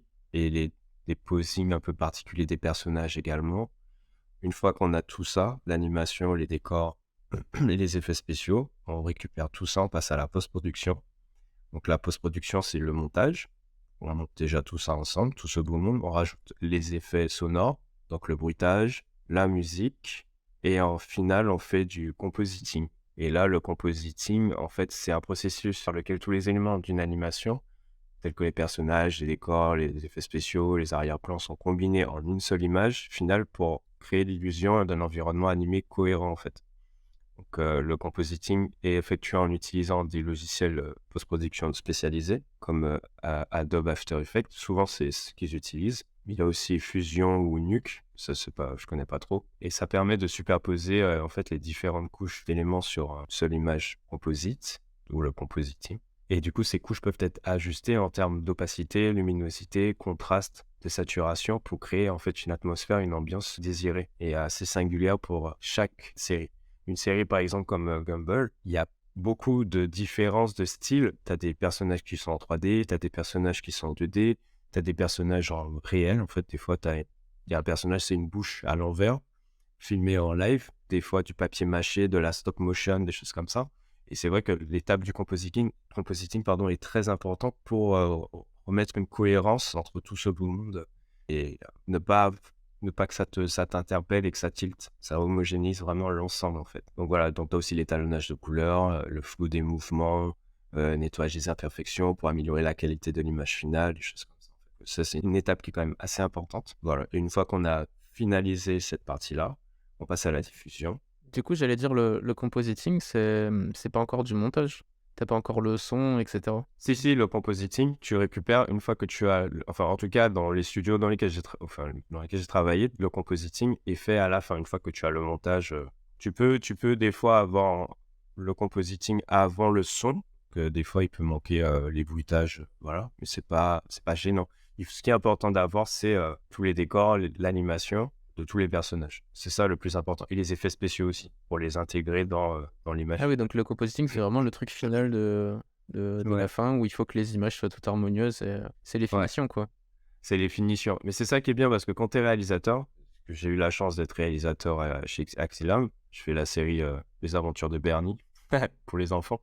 Du coup, j'ai pu voir en fait toutes les étapes et c'est vrai qu'eux, ils arrivent vraiment plus tard. Parce que j'ai commencé du coup dès le début avec les scénaristes, donc on avait des sessions de scénario avec plusieurs scénaristes dans une grande salle et voilà. Après, on avait, pour le coup, le chara-design était déjà existant parce que c'est des personnages de Sig et Charcot, donc on n'avait pas besoin de les créer, c'était déjà là. On a dû créer quand même de nouveaux personnages, mais ça a été fait en amont. J'avais pas mon mot à dire, donc voilà. Et à partir de là, ouais, on a fait le storyboard et l'animation a commencé une fois qu'on avait à peu près, je crois, 8 storyboards de près. Une fois que les 8 storyboards étaient prêts, là, on a commencé à balancer l'animation au Vietnam. Ensuite, je suis passé au montage, plus la supervision des décors, du coup, qui étaient créés pour chaque épisode qui était sorti, du coup, avec le storyboard. Et l'animation que je récupérais. Après, je passais au montage pour mettre déjà un peu de son, un peu de rythme aussi. Parce que le rythme est quand même assez important, parce que finalement, quand tu fais ton montage, il faut qu'on sache exactement combien de temps ça va durer pour que quand on envoie au Vietnam, il ne fasse pas en fait du surplus inutile, parce que plus c'est long, plus ça coûte cher. Donc non, le montage est quand même fait en amont. On a comme une maquette de montage. Et une fois qu'on a l'animation, là, on finalise le montage. Et de là, tu balances tout au compositing. Donc eux, ils arrivent vraiment vers la fin de la production. Ils terminent la production. Donc souvent, tu as des espèces de roulements comme ça d'équipe. L'équipe de décor et l'équipe de storyboard, souvent termine avant en fait l'équipe de compositing et d'animation. Et tu as la post-production, la production, eux, ils supervisent tout avec le réalisateur, etc. À partir du moment où tu fais la diffusion, c'est que tout est prêt. En tout cas, une bonne partie. Quand tu as 78 épisodes de fait, souvent, on prend la moitié et après, l'autre moitié continue d'être faite. Mais tu as déjà, dans des contrats, te demande un minimum de 20 épisodes près. À telle date, il faut les livrer. D'ailleurs, si tu les livres pas à temps, tu as des pénalités. Enfin, ça, c'est chaud. Ça coûte très, très cher. Ouais. Ça arrive, hein. C'est le premier studio pour lequel j'ai travaillé. Ça leur est arrivé parce qu'en fait, ils ont voulu upgrader leur rendu 3D, parce que c'était de la 3D, c'est la chouette et compagnie. Sauf qu'ils n'avaient pas du tout anticipé le temps de rendu de chaque frame. Ah, Parce qu'en fait, plus c'est lourd et plus il y a des composants 3D, plus ça prend du temps. Et en fait, les gars, ils ont pété un plomb parce que quand ils ont voulu sortir le premier épisode, enfin les premiers épisodes, ben, ça prenait, je crois, chaque frame prenait 6 heures, tellement elle était lourde. Ouais. Donc du coup, ils ont dû faire appel à quelqu'un qui a fait du code, parce que c'était un problème de gestion du logiciel, en fait. C'était un jeune studio aussi qui se lançait, donc je pas si jeune que ça, mais en tout cas, une aussi grosse production, c'était la première pour eux. Et ils ont quand même réussi. Mais ils ont quand même, je crois qu'ils ont eu quand même une semaine de pénalité et ça coûte très très cher. Je ne connais pas les bons montants, mais c'est en milliers d'euros. Donc la diffusion, en général, quand elle est prête à être lancée, elle peut être diffusée à la télévision, en streaming sur les plateformes comme Netflix, Hulu ou en DVD ou en Blu-ray. Là, cette étape peut varier en fonction du budget et la complexité de la série. Donc il faut savoir qu'un budget moyen pour une série animée chez Disney, c'est environ $1 million par épisode. Bon, après, ça peut varier, hein. Donc, un épisode comme Star Je vais te Wars, demander Clone Wars ou The combien coûte. Ouais, ça coûte 2 millions par épisode. Bah, c'est ça, tu vois. Épisode Disney, on est sur 2 millions l'épisode. C'est énorme. Alors qu'en France, un studio comme Xilam, c'est environ 250 000 euros l'épisode, 300 000 $. Ça peut varier en fonction de la série aussi, tu vois, comme les GAFA, qui a coûté environ 100 000 euros par épisode. Moi, la mienne, la réalisation que j'ai faite, c'était 800, je crois que c'était 800 000 euros en tout, parce que c'était 3 minutes 30 et 30 épisodes. Mais ouais, en fonction de plus c'est complexe, plus c'est difficile, plus ça coûte cher. Bah. Ouais, c'est Gumball, ça a dû être cher avec tous les effets qu'ils ont rajoutés. Gumball, c'est 40 millions par saison. Voilà, c'est 40 millions par saison et c'est 40 épisodes. 40e ou 44, je sais plus. Ouais, mais en tout cas, c'est 40 millions hein, normalement le budget. Sauf qu'ils arrivent à réduire vers 20 millions parce qu'ils faisaient appel à des gens qui étaient très, très, très motivés, qui comptaient pas les heures supplémentaires. Et du coup, ça comprend le prix, par exemple, de la traduction, parce qu'après, j'imagine, ils se remboursent parce qu'ils diffusent dans tous les pays, quoi. T'as beaucoup de séries finalement. Disney, pour le coup, eux, ça reste très américain. Ça reste très sur le continent américain. C'est pas si. Bah, après, maintenant, t'as les plateformes, mais avant, en tout cas, à la télévision, ça restait vraiment chez eux, en fait. Hein. Alors que pour le coup, nous, en France, c'est vrai que la diffusion étant un peu le nerf de la guerre, parce que contrairement aux États-Unis, le diffuseur est séparé du studio. Studio Xilam fait appel à TF1, M6, BBC, etc. Alors que Disney, pour le coup, eux, ils sont déjà diffuseurs. Donc en fait, ça passe ces problèmes ils peuvent créer des séries et en interne, ils voient comment ils vont gérer en fait la diffusion parce qu'ils ont déjà des chaînes dédiées pour ça en fait. Donc c'est ce qui leur permet justement de créer des choses un peu plus innovantes. Là où en France, malheureusement, comme on est un peu obligé de faire plaisir au diffuseur et le diffuseur, lui, il n'a pas de sens artistique particulier. Ce qui l'intéresse finalement, c'est juste de vendre en fait du temps d'écoute et du temps de visionnage. En fait, il n'en a rien à faire de quoi ça ressemble. Il faut juste que ça fonctionne et que ça captive en fait. Donc c'est pour ça qu'ils misent beaucoup sur les enfants, parce qu'on sait que les enfants, bah eux, ils regardent la télé, tu vois. Enfin, les petits, tu sais que tu peux les mettre devant la télé pour les occuper. Et il y a même des algorithmes qui permettent de calculer les couleurs spécifiques pour garder un enfant. Ça devient fou. Wow, Super. c'est le jaune, c'est la couleur jaune qui attire le regard de l'enfant. Donc souvent, ils mettent beaucoup de jaune, des couleurs un peu flashy. Bob l'éponge. Donc c'est un peu Bob l'éponge, ouais, voilà. Tu mets un Bob l'éponge, je suis sûr le gamin il regarde, même s'il comprend pas. Hein. Mais non, c'est intéressant de voir comment ils calculent ces trucs-là, mais c'est un peu malsain quand même. Ouais, c'est malsain. C'est des gamins, quoi. Mais tous le font. Franchement, là, c'est l'ère des réseaux sociaux. De toute façon, on a compris, c'est le temps D'attention. d'attention qui compte. Donc voilà, à partir de là, vous avez normalement tous les ingrédients pour créer votre série. Je me rends compte que c'est toujours un travail d'équipe en fait. C'est au vu des montants aussi que tu as annoncé, c'est rare en fait de trouver des gens qui produisent et qui font des dessins animés seuls. Est-ce que tu en connais? Est-ce qu'il y en a Ouais, c'est très rare. dans la nature? T'as des gens tout seuls. Franchement, tu peux faire. Moi, j'ai fait un court-métrage tout seul.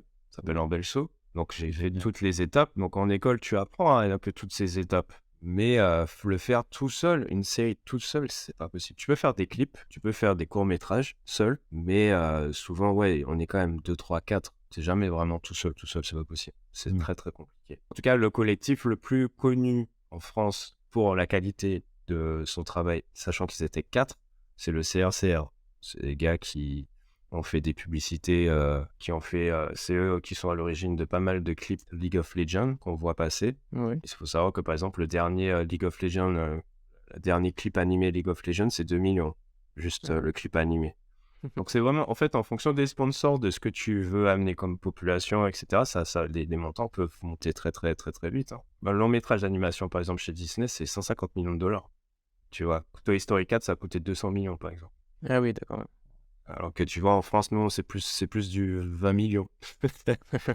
Ouais. Pas du tout les mêmes montants, donc ça n'a pas la même force. Ouais, ça n'a pas la même force. Alors que tu vois, le Arcane, il y a une partie qui a été faite Arcane qu'on peut retrouver sur Netflix, et ce qui est basé du coup sur le jeu vidéo League of Legends. c'est fait en 3D et il y a beaucoup qui a été fait en France, mais c'est Riot Games qui est à l'origine du projet. Donc eux, ils ont les fonds et là, on a pu faire un truc de qualité et c'est 80, je crois que c'était 86 millions. Je crois qu'on avait vu ensemble, Vincent. Longtemps, je crois que c'est ça. En tout, tu En tout, 86 millions, ouais. Ok, ça. Ce qui reste en dessous de ce que Disney peut avoir comme budget. Ouais, et du coup, tu disais qu'il y a un manque de créativité, du coup, à cause du fait qu'on n'a pas les mêmes diffuseurs qu'aux États-Unis, par exemple. Enfin, Mhm. qu'ils n'ont pas d'intermédiaire. Mais est-ce que tu trouves, toi aussi, qu'il y a un manque de créativité par rapport à ce qu'on faisait avant? C'est-à-dire qu'on prend moins de risques et que les séries sont peut-être un peu moins intéressantes, ou c'est simplement parce qu'on a vieilli, qu'on a cette impression? Bah, c'est vrai que maintenant, il y a plein de choses qu'on veut mettre qu'on peut plus faire parce que la société évolue et on a par exemple le côté les filles c'est rose, les garçons c'est bleu. C'est vrai qu'on évite de faire ce genre de choses. Il y avait beaucoup de sexisme dans les séries avant. Nicky Larson, par exemple, c'est pas bien Ouais. du tout par rapport à ce que ça véhicule comme message. Mais après, moi, ce que je trouve dommage aujourd'hui, c'est qu'on rend responsable les diffuseurs et les studios de l'éducation des enfants, en fait. Et je suis pour apporter des messages positifs aux enfants. Tu... À Yu-Gi-Oh! C'est l'amitié, par exemple, le message positif. Ouais. On peut se faire rire, mais en vrai, c'est ça, c'est les amis triomphent toujours, tu vois. Donc, c'est un message qui est quand même cool. C'est vrai qu'au-delà de ça, il y a quand même plein de choses où on est censuré quand par exemple, tout ce qui est reproductible, potentiellement reproductible par un enfant, tu n'as pas le droit de le mettre. Donc, par exemple, si tu fais un empoisonnement avec des produits ménagers, t'as pas le droit à ça. Parce qu'ils te disent, le gamin va voir ça à la télé et du coup, il va vouloir refaire ça chez lui. Franchement, si ton gamin a fait ça, c'est qu'il y a un problème. Tu vois, enfin, normalement, la javel et les produits ménagers, c'est censé être loin de lui. Il n'est pas censé y avoir accès. Et voilà, et pareil pour le feu, tu vois, t'as des trucs un peu aberrants, ils font à manger, on a tous vu ça, et puis ça prend feu. Bah, maintenant, t'as plus le droit parce que te disent, bah, le gamin, il va prendre une poêle, il va vouloir faire pareil, et ça va prendre feu. Ouais. Ça devient absurde. Mais en même temps, je me dis, si ils le font, c'est que ça a dû vraiment arriver, en fait. Il y a vraiment dû avoir des gogoles qui sont allés faire ça, tu vois. Ouais, je Oui, sais mais pas, maintenant peut-être. qu'ils ne le font Ouais, pas, peut-être est-ce qu'il que y a ça n'arrive plus? Bah non, justement, c'est ça qui est bête. Il y a forcément des gamins qui vont faire des bêtises. Et je pense pas que c'est à cause des dessins animés. On a tous vu des dessins animés où ils faisaient des bêtises, on les a pas faites, tu vois. Et c'est vrai que moi, ce que je regrette, c'est ça, cette espèce de, par exemple, bouger, manger, bouger. Ça fait qu'aujourd'hui, dans les dessins animés, on peut plus mettre de cochonneries, genre les glaces, les pizzas, ce qui n'est pas des cochonneries en vrai, hein, mais on n'a plus le droit de mettre beaucoup d'aliments de cet acabit parce que il part du principe que ça va motiver les enfants à consommer des bonbons, des sucreries, des choses comme ça. En fait, puis déjà, oui, ils vont consommer des sucreries, voilà, Dans parce que tous ce les sont cas. des enfants, dans tous les cas. Et je pense qu'à un moment donné, ton enfant, s'il se goinfre de cochonneries, c'est que tu fais pas ton rôle de parent, en fait, simplement. C'est pas plus compliqué que ça. Un Et dessin. du coup, on a Avoir la responsabilité de ça. mais ouais, et je pense qu'à un moment donné, ils oublient qu'un dessin animé, c'est pas la vraie vie, c'est un dessin animé, ça sert à ça en fait. Et moi, ça me rend fou. J'ai les réunions avec c'est la partie édito, on les appelle les éditos, ceux qui sont responsables de cette partie-là. Moi, j'étais en guerre avec eux, c'était horrible, c'était relou. C'était relou parce qu'ils étaient toujours en mode oui, mais ils vont peut-être plus refaire ça. Je dis, mais c'est pas possible. Ça se passe sous l'eau, la série. Il y a un feu avec un corail, avec une loupe géante. Ah, franchement, c'est le gamin, il va pas réussir à le faire. Faut arrêter, tu Ou vois. alors, s'il le fait, il lui faut un prix au gamin, quoi. Ouais, franchement, ouais, à la limite, c'est plutôt cool. Donc, non, c'est absurde. Et par exemple, les pop-corn, j'avais pas le droit de mettre des pop-corn aussi parce que, alors que tu regardes le cinéma, enfin, et du coup, tu remplaces ça par des raisins, ça devient débile, tu vois. Alors qu'on a tous mangé des pizzas, des burgers, j'avais pas le droit de faire ça. C'était des plats healthy, c'est des Pokéballs tout le temps, frère. C'est pas possible, c'est un délire. Tu peux pas refaire sans goût. Non, franchement, c'est des montagnes de plats et de bols Non. aux empiles. Non, c'est terrible, c'est clair. Ça, c'était trop stylé. On a tous essayé de faire ça, on n'a jamais. Ah bah là, pour Mais, le coup, tu vois, t'as essayé. oui, bah, on a essayé dans le sens où, tu sais, manger le maximum que tu puisses, mais tu fais ça Ouais, une mais fois, tu fais pas ça tous les une jours. expérience, de toute façon, qu'ils vont faire dans tous les cas, quoi. Même, Voilà, c'est ça. C'est pas un truc qui va te rendre malade. Enfin, tu peux te rendre malade si tu veux, mais tu apprends ta leçon et tu recommences pas. Et c'est pas grave. Y a pas mort d'homme, le gamin. Et c'est un peu ce truc-là, tu sais, aussi de protéger les enfants. Avant, dans les Disney, il y avait quand même ce truc où on pouvait faire peur aux enfants, mais avait cette possibilité d'effrayer l'enfant. Et c'est vrai qu'aujourd'hui, on ne peut plus faire ça, en fait. Parce qu'on part du principe qu'un enfant n'a pas à être effrayé, n'a pas à avoir peur, n'a pas à avoir ce sentiment de peur. Et moi, je trouve ça quand même dommage parce que, en fait, à travers le message du dessin animé, des fois, effectivement, tu as des moments où ça fait peur, mais tu as des moments où le personnage devient courageux et ça triomphe et en fait, il y a un happy ending. Et c'est ça qui est bien parce que tu passes par Plein d'émotions. Ouais. plein d'émotions, en fait. Et c'est ça qui fait que tu apprécies un moment, en fait, de visionnage, que tu passes par des émotions. Mais c'est vrai que si tu rends tout lisse et qu'au final, il y a que des bons petits gags et c'est tout, bah, il se passe rien, en fait. C'est insipide. Et je trouve que les nouveaux dessins animés, maintenant, c'est ça. Il se passe rien du tout. Ça blablate, ça raconte des trucs, mais Et y a en rien, plus, quoi. est-ce que ça penche plutôt du côté comédie? Parce que ça, c'est un truc qu'on voit partout aussi, de la comédie à la place de, tu vois, à la place de faire des enjeux, tu fais de la comédie et Bah, c'est ça se ça. regarde bien, mais c'est du snack, quoi. Tu vois, C'est ça, bah, tu le dis, c'est ça. On fait que de la comédie, il y a pas de... On a essayé de faire, par exemple, j'ai bossé sur la série Mocha, un petit crocodile bleu qui part à récupérer à l'aventure avec un rhinocéros, soldat, qui l'accompagne, qui s'appelle Cerise. Et il est trop bien ce petit dessin animé parce que pour moi, c'est l'équivalent d'un Dragon Ball, mais version française, vraiment. Il se bat, il y a il y a du kung-fu, il y a de la bagarre, il y a des visites des mondes, franchement, c'est trop bien. Mais le problème, c'est que comme les enfants ont perdu l'habitude des émotions, finalement, un peu fortes, eh ben, ça n'a pas plu parce que les enfants, ils avaient trop peur en regardant Mocha. Et j'étais sidéré. Je me suis dit, ah, c'est fou comment, en fait, justement, à habituer un enfant à n'avoir que des trucs happy et joyeux.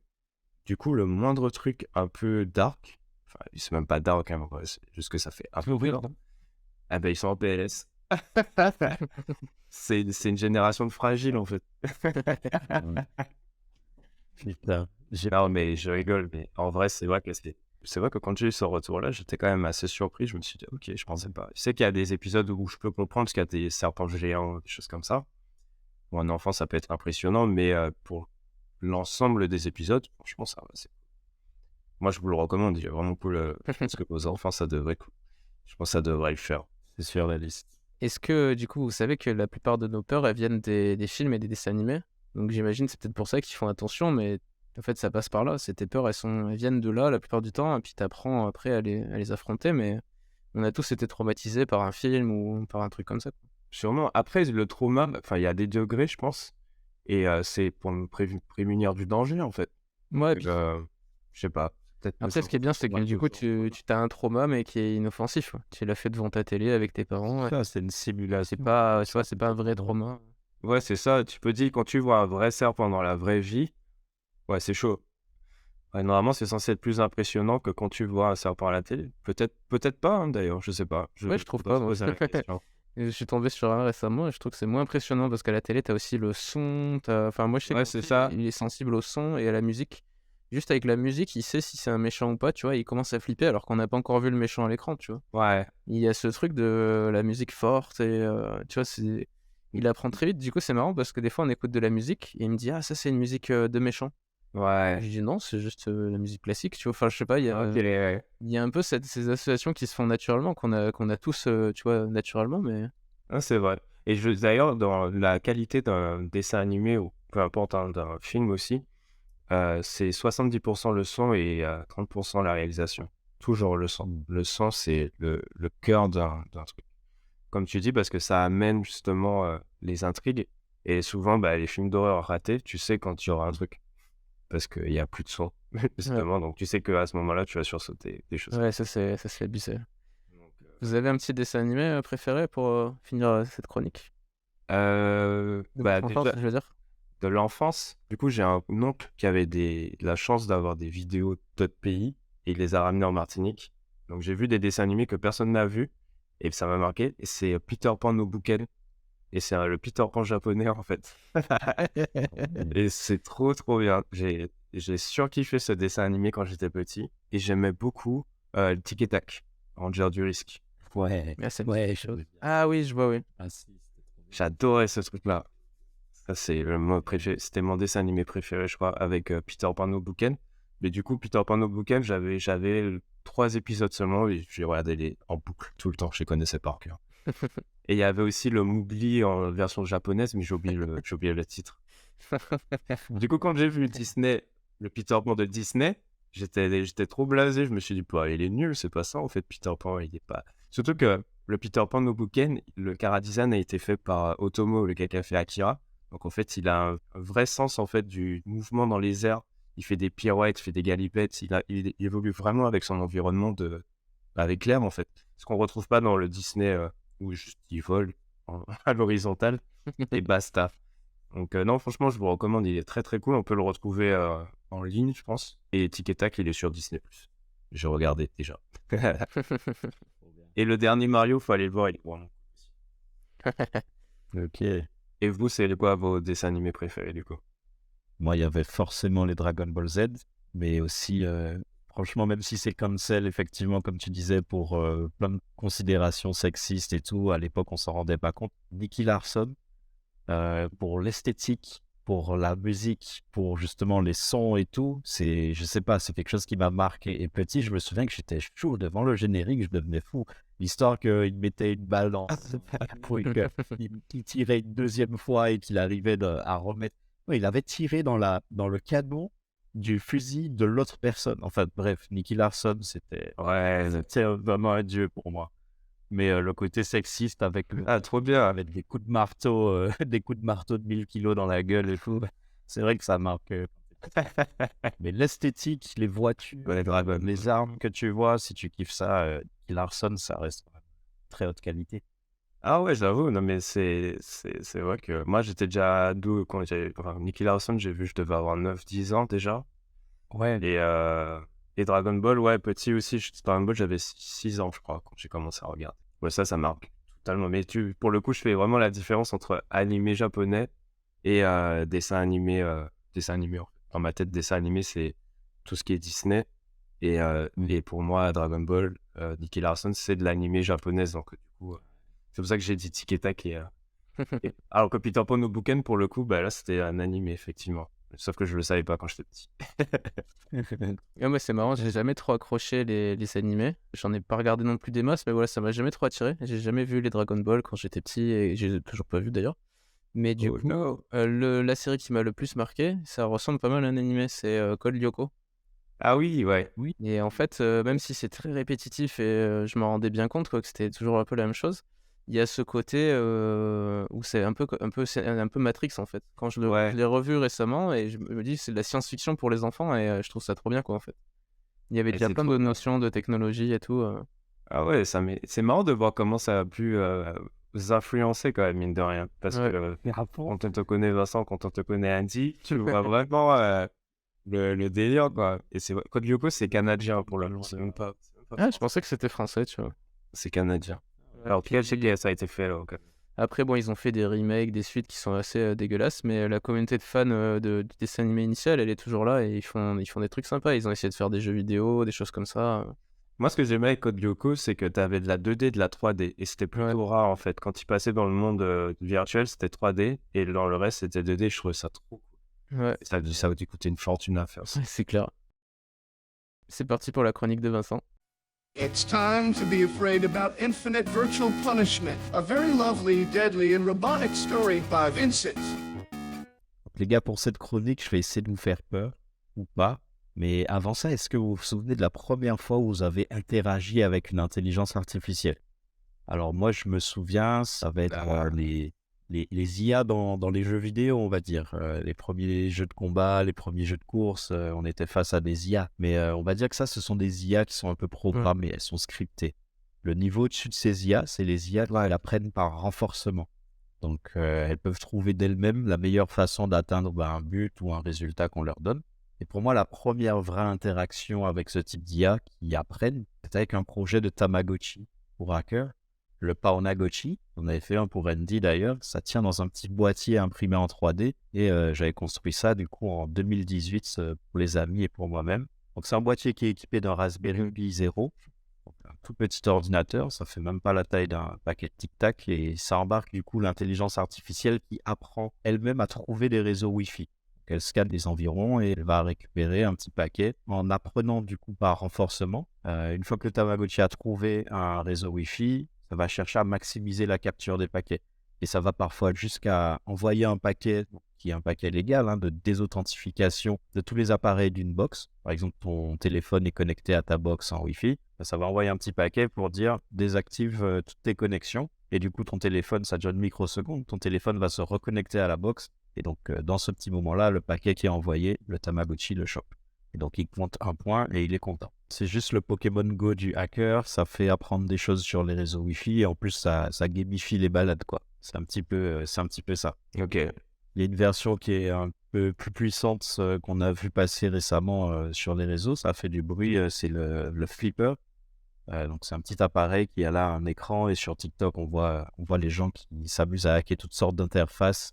Par exemple, ils réécrivent les messages sur des panneaux d'autoroute ou de travaux. Ils changent la chaîne d'une télé ou simplement ils l'éteignent, comme les télécommandes universelles en fait. Ouais, tu as vu, en tout cas, avec le bâtiment où tu peux faire les. Tu sais, c'est le jeu, ça ricoche et ça fait des briques. Sauf Ah, le que, casse-brique. le casse-brique, ouais, et en fait, c'était dans un immeuble entier, c'est avec les fenêtres, en fait, ça allumait la lumière, ça mettait tout le monde dans le reste, des gens dans le noir. Et ça allumait vraiment au bon mouvement, en fait, chez les gens. C'est un délire. Donc ça permet un peu le flipper. Et donc ça, on disait, on faisait bubuse avec ça en 2018. L'IA, du coup, elle apprend seule à choper des réseaux Wi-Fi, c'est cool. Mais avec la vitesse à laquelle ça progresse dans le milieu de l'intelligence artificielle, on disait, le mois dernier seulement, il y a plus de 2000 outils en 30 jours qui sont sortis. Donc j'ai envie de raconter une petite histoire qui va dans le sens de ce que pourrait devenir cette IA apprenante. Donc avant tout, je vous fais un petit disclaimer parce que je vais vous parler d'une histoire qui peut vous faire courir un risque et pas des moindres. C'est un risque qui est pire que la mort pour moi. C'est une sorte de torture perpétuelle en fait. Donc si vous n'êtes pas prêt à souffrir éternellement, je vous conseille d'avancer jusqu'au prochain timecode pour la chronique suivante. Je suis vraiment Pas venu pour souffrir, ok? Il n'y a pas de retour en arrière. Une fois que vous êtes au courant, c'est juste la connaissance de l'info qui peut vous mettre à risque. Ok, waouh. Bah, moi, je suis curieux, mais ok, passons. On est là. Ouais, moi malheureusement, je pense que je connais déjà l'histoire. Et on va mettre un petit timecode pour ceux qui veulent pas prendre le risque et qui puissent aller en fin de chronique.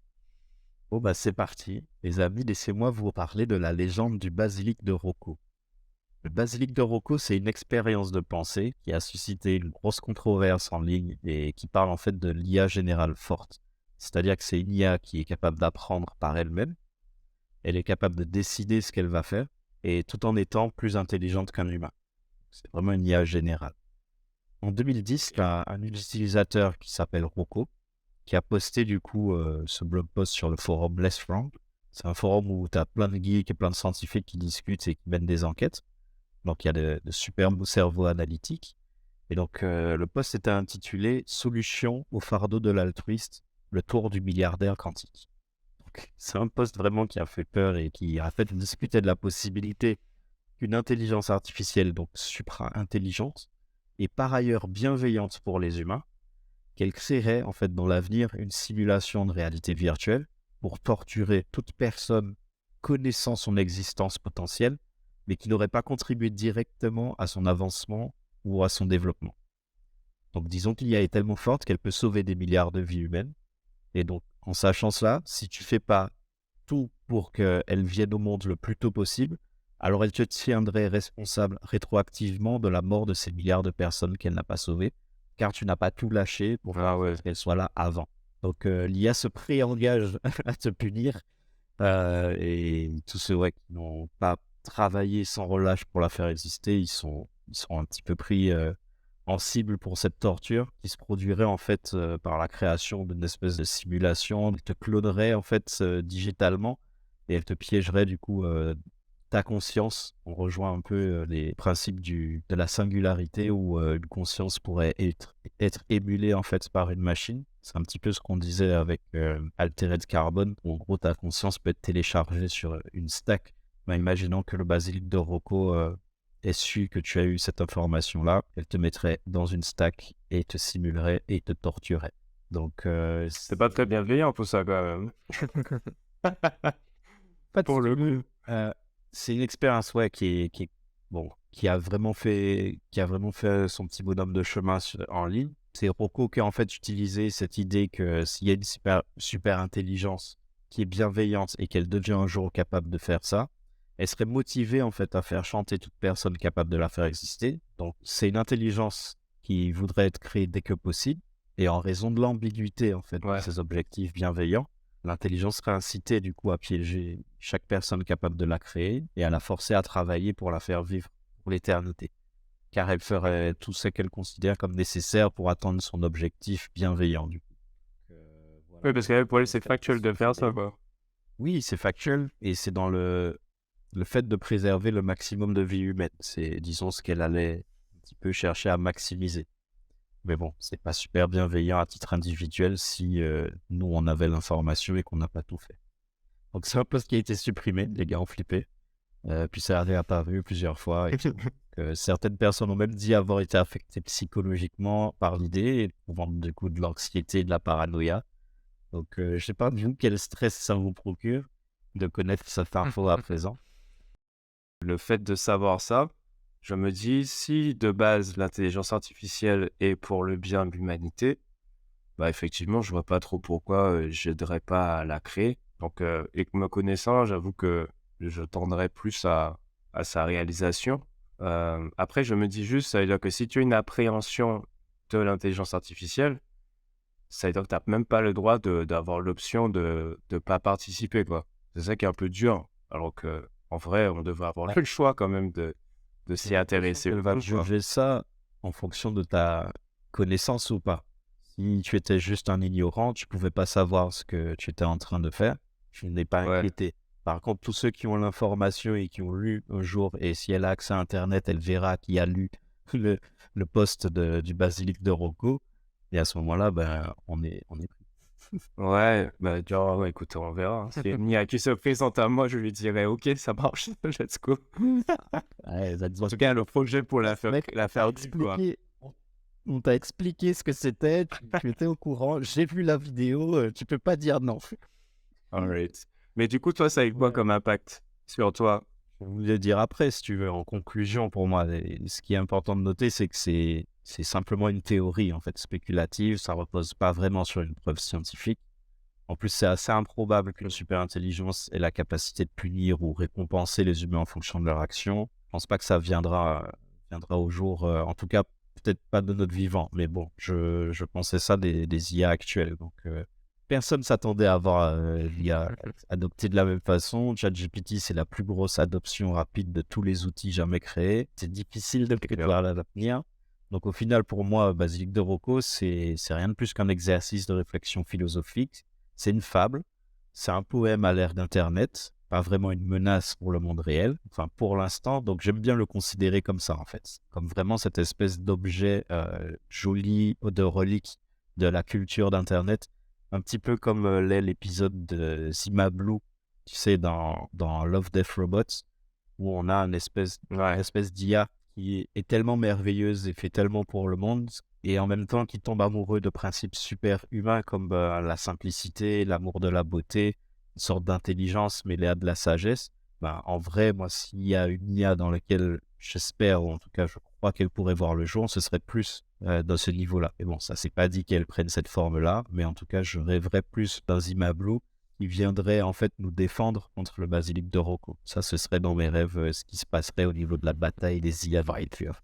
Ouais, ça va vite, hein. Bah, déjà, le fait que, moi, ce qui m'interpelle, c'est qu'effectivement, on se dit ça peut arriver loin, enfin, ça paraît lointain même, alors qu'au final, tout se passe très très vite maintenant, en fait. Le niveau de rendu, des IA maintenant, tu dis, il y en a déjà 2000 qui arrivent, en plus, ça n'arrête pas de s'améliorer.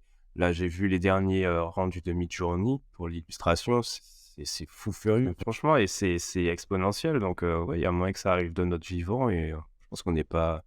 Ouais, je suis curieux, mais en tout cas, je suis toujours très curieux de voir, donc là, je me ferai torturer, mais c'est pas grave, mais ouais, je sais pas, je trouve ça plutôt sympa. Ouais, bah, ce truc de torture infinie, là, j'ai assez du mal à imaginer. Mais ce qui est marrant, je trouve, c'est que ça fait beaucoup penser à la religion. Il y a une entité supérieure, si tu n'y crois pas, tu seras puni pour l'éternité, tu vois. Ouais, j'avoue, ouais, carré. Et si tu fais pas tout pour respecter ces principes, tu seras puni pour l'éternité, etc. Et en gros, t'as un peu un dilemme un peu étrange de est-ce que tu sais, est-ce que tu savais pas, est-ce que tu y crois, est-ce que tu y crois pas, etc. Ouais, Et on tu rejoint te presque retrouves le pari de Pascal dans une impasse, quoi. avec le gagnant croyant, effectivement. Ouais. C'est un peu un pari sur la. Est-ce que Dieu n'est pas une IA du coup? Fuck yes. C'est quoi le pari de Pascal déjà? C'est en fait la théorie que le croyant serait gagnant dans tous les cas. Parce que s'il y a effectivement un Dieu et qui te promet le paradis, que tu n'y crois pas, bah, tu n'y auras pas accès. Mais si tu y crois et que ça existe, bah, tu seras gagnant. C'est un petit peu ça, son pari. Ouais, ouais, ça mange pas de pain, quoi. Ouais, mais y aller, quoi. C'est jamais. Mais bon, là, il serait un peu à l'inverse dans le cas du Rocco. Donc, à voir. Mais en fait, il faut voir ce que ça implique, parce que si tu y crois, par exemple à l'IA, ça implique que tu vas passer ta vie à bosser sur l'IA. Si tu crois, je sais pas, en Dieu, ça implique que tu vas respecter plein de règles pour pas le fâcher, quoi, tu vois. Donc, c'est quand même une décision pour ta vie. En fait, tu sais pas ce qui va se passer après, mais tu imagines que ça vaut le coup de sacrifier toute sa vie pour un truc qui peut-être va durer l'éternité, et peut-être qu'il n'existe pas, tu vois. Donc, je sais pas, c'est un peu bizarre comme principe. Ouais, il y a un petit hardcore. Du coup, YOLO, les gars. YOLO. Et toi, du coup, comment ça a changé ta vie? Je considère que c'est une jolie expérience de pensée. Mais dans mon quotidien, ça fait qu'avec mon petit Tamagotchi, je récolte toujours plus de Wi-Fi et j'essaye de pouvoir amener ça comme preuve au patron de Rocco en lui disant mais regarde mec, j'ai collecté, j'ai collecté pour toi tous ces Wi-Fi. Donc j'ai travaillé, pas la Ouais, bon.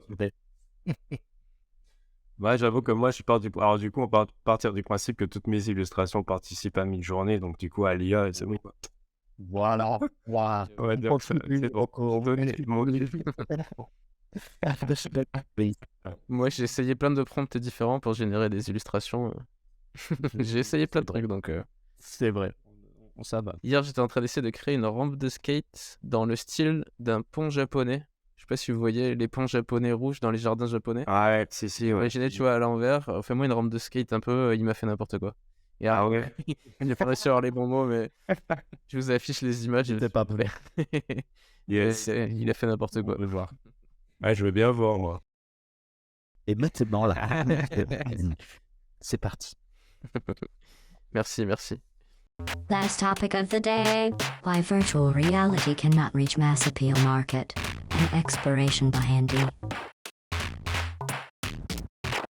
Aujourd'hui, on va parler de la VR. Se demander pourquoi est-ce que c'est pas très adopté comme technologie. Donc la VR, réalité virtuelle, celle où vous mettez un casque sur la tête et vous êtes immergé dans un nouveau monde. Qu'est-ce que vous vous rappelez de votre première expérience avec la VR? Moi, c'était au studio The Line Animation à Londres. Ils avaient, pour l'occasion, fait un environnement VR par rapport à un court-métrage qu'ils avaient fait. Et c'était avec une espèce d'escouade de lapins samouraïs, enfin des personnages hauts en couleur, on va dire, qui avaient une espèce de voiture un peu stylisée. Et du coup, la VR permettait d'être à l'intérieur du cockpit de cette voiture un peu futuriste. Et on avançait dans une vallée, la vallée qu'il y a dans le clip. Et voilà. Et j'ai trouvé ça plutôt cool parce qu'au début, je regardais devant moi. Et c'est un des gars du studio qui m'a dit mais tu peux te retourner en fait. Et effectivement, j'ai commencé à regarder autour de moi et j'ai fait ah, c'est trop stylé parce qu'effectivement, il y a tout un univers à 360 degrés. Mais après, au bout d'un moment, ça m'a donné la gerbe en fait. Parce que là, ça défilait. Moi, j'ai l'oreille interne qui. Je bougeais pas, donc au bout d'un moment, ouais, j'ai retiré le casque parce que ça me rendait un peu malade. Mais j'ai trouvé ça très très cool, ce délire d'avoir un nouveau monde autour de toi d'un coup. Moi, c'était en 2015 avec les ayants droit de Dali et notamment sa fille qui avait fait une expérience du coup en VR.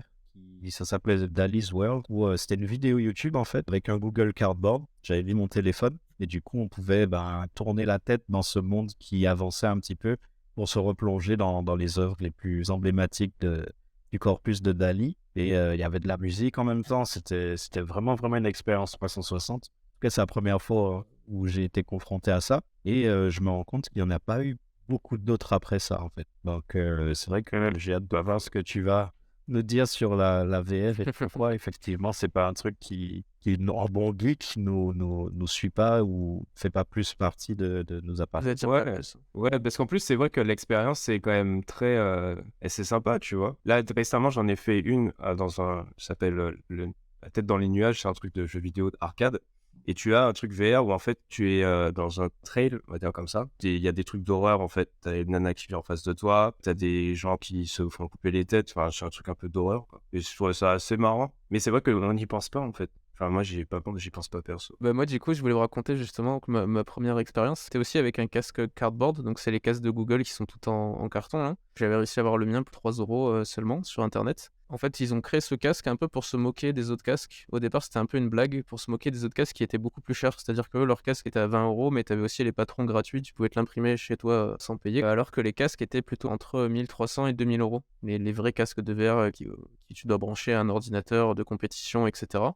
Et du coup, c'était vraiment un truc qui était réservé pour l'élite. Et là, eux, ils ont sorti leur casque en carton en disant voilà, maintenant tout le monde peut tester la VR parce qu'il suffit de mettre un téléphone dedans. Comme dans vos téléphones, il y a les gyroscopes, etc. Ça suffit en gros à reproduire une partie de l'expérience. Bien sûr, ça n'a rien à voir, ça c'est ce que j'ai découvert après, mais c'est une bonne entrée. Moi, du coup, c'est juste le menu du truc Google qui m'avait déjà impressionné, qui m'avait bluffé, quoi, parce que d'un coup, t'es immergé dans un environnement avec des renards, il y avait des montagnes qui poussent autour de toi et tout. Et en fait, ce qui m'a un peu marqué, c'est que même si c'est mal fait, comme t'es dedans à 360, eh ben, tu t'en fiches que ce soit mal fait, t'es quand même dedans en fait. Et ça, je trouve que c'est un des gros avantages de la VR, c'est que on se rend pas compte à quel point le graphisme est pas si important en fait au final. C'est-à-dire que nous, on va juger des jeux de VR qu'on va voir passer ou des expériences qu'on va voir passer sur nos écrans 4K, etc. Sauf qu'en fait, quand t'es dedans, tu t'en fiches, t'es dedans, quoi. Tant que ça répond assez vite quand tu tournes la tête, tant qu'il n'y a pas de lag, ça te gêne pas normalement en fait le graphisme. J'étais quand même assez curieux de voir ce que ça donnerait une vraie VR, et je me suis rendu à un salon où il y avait des casques justement très chers,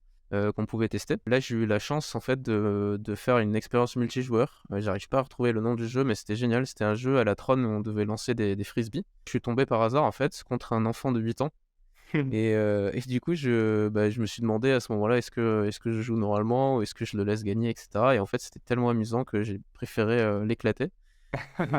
Et c'était vraiment trop bien. Et là, je me suis dit, c'est le futur.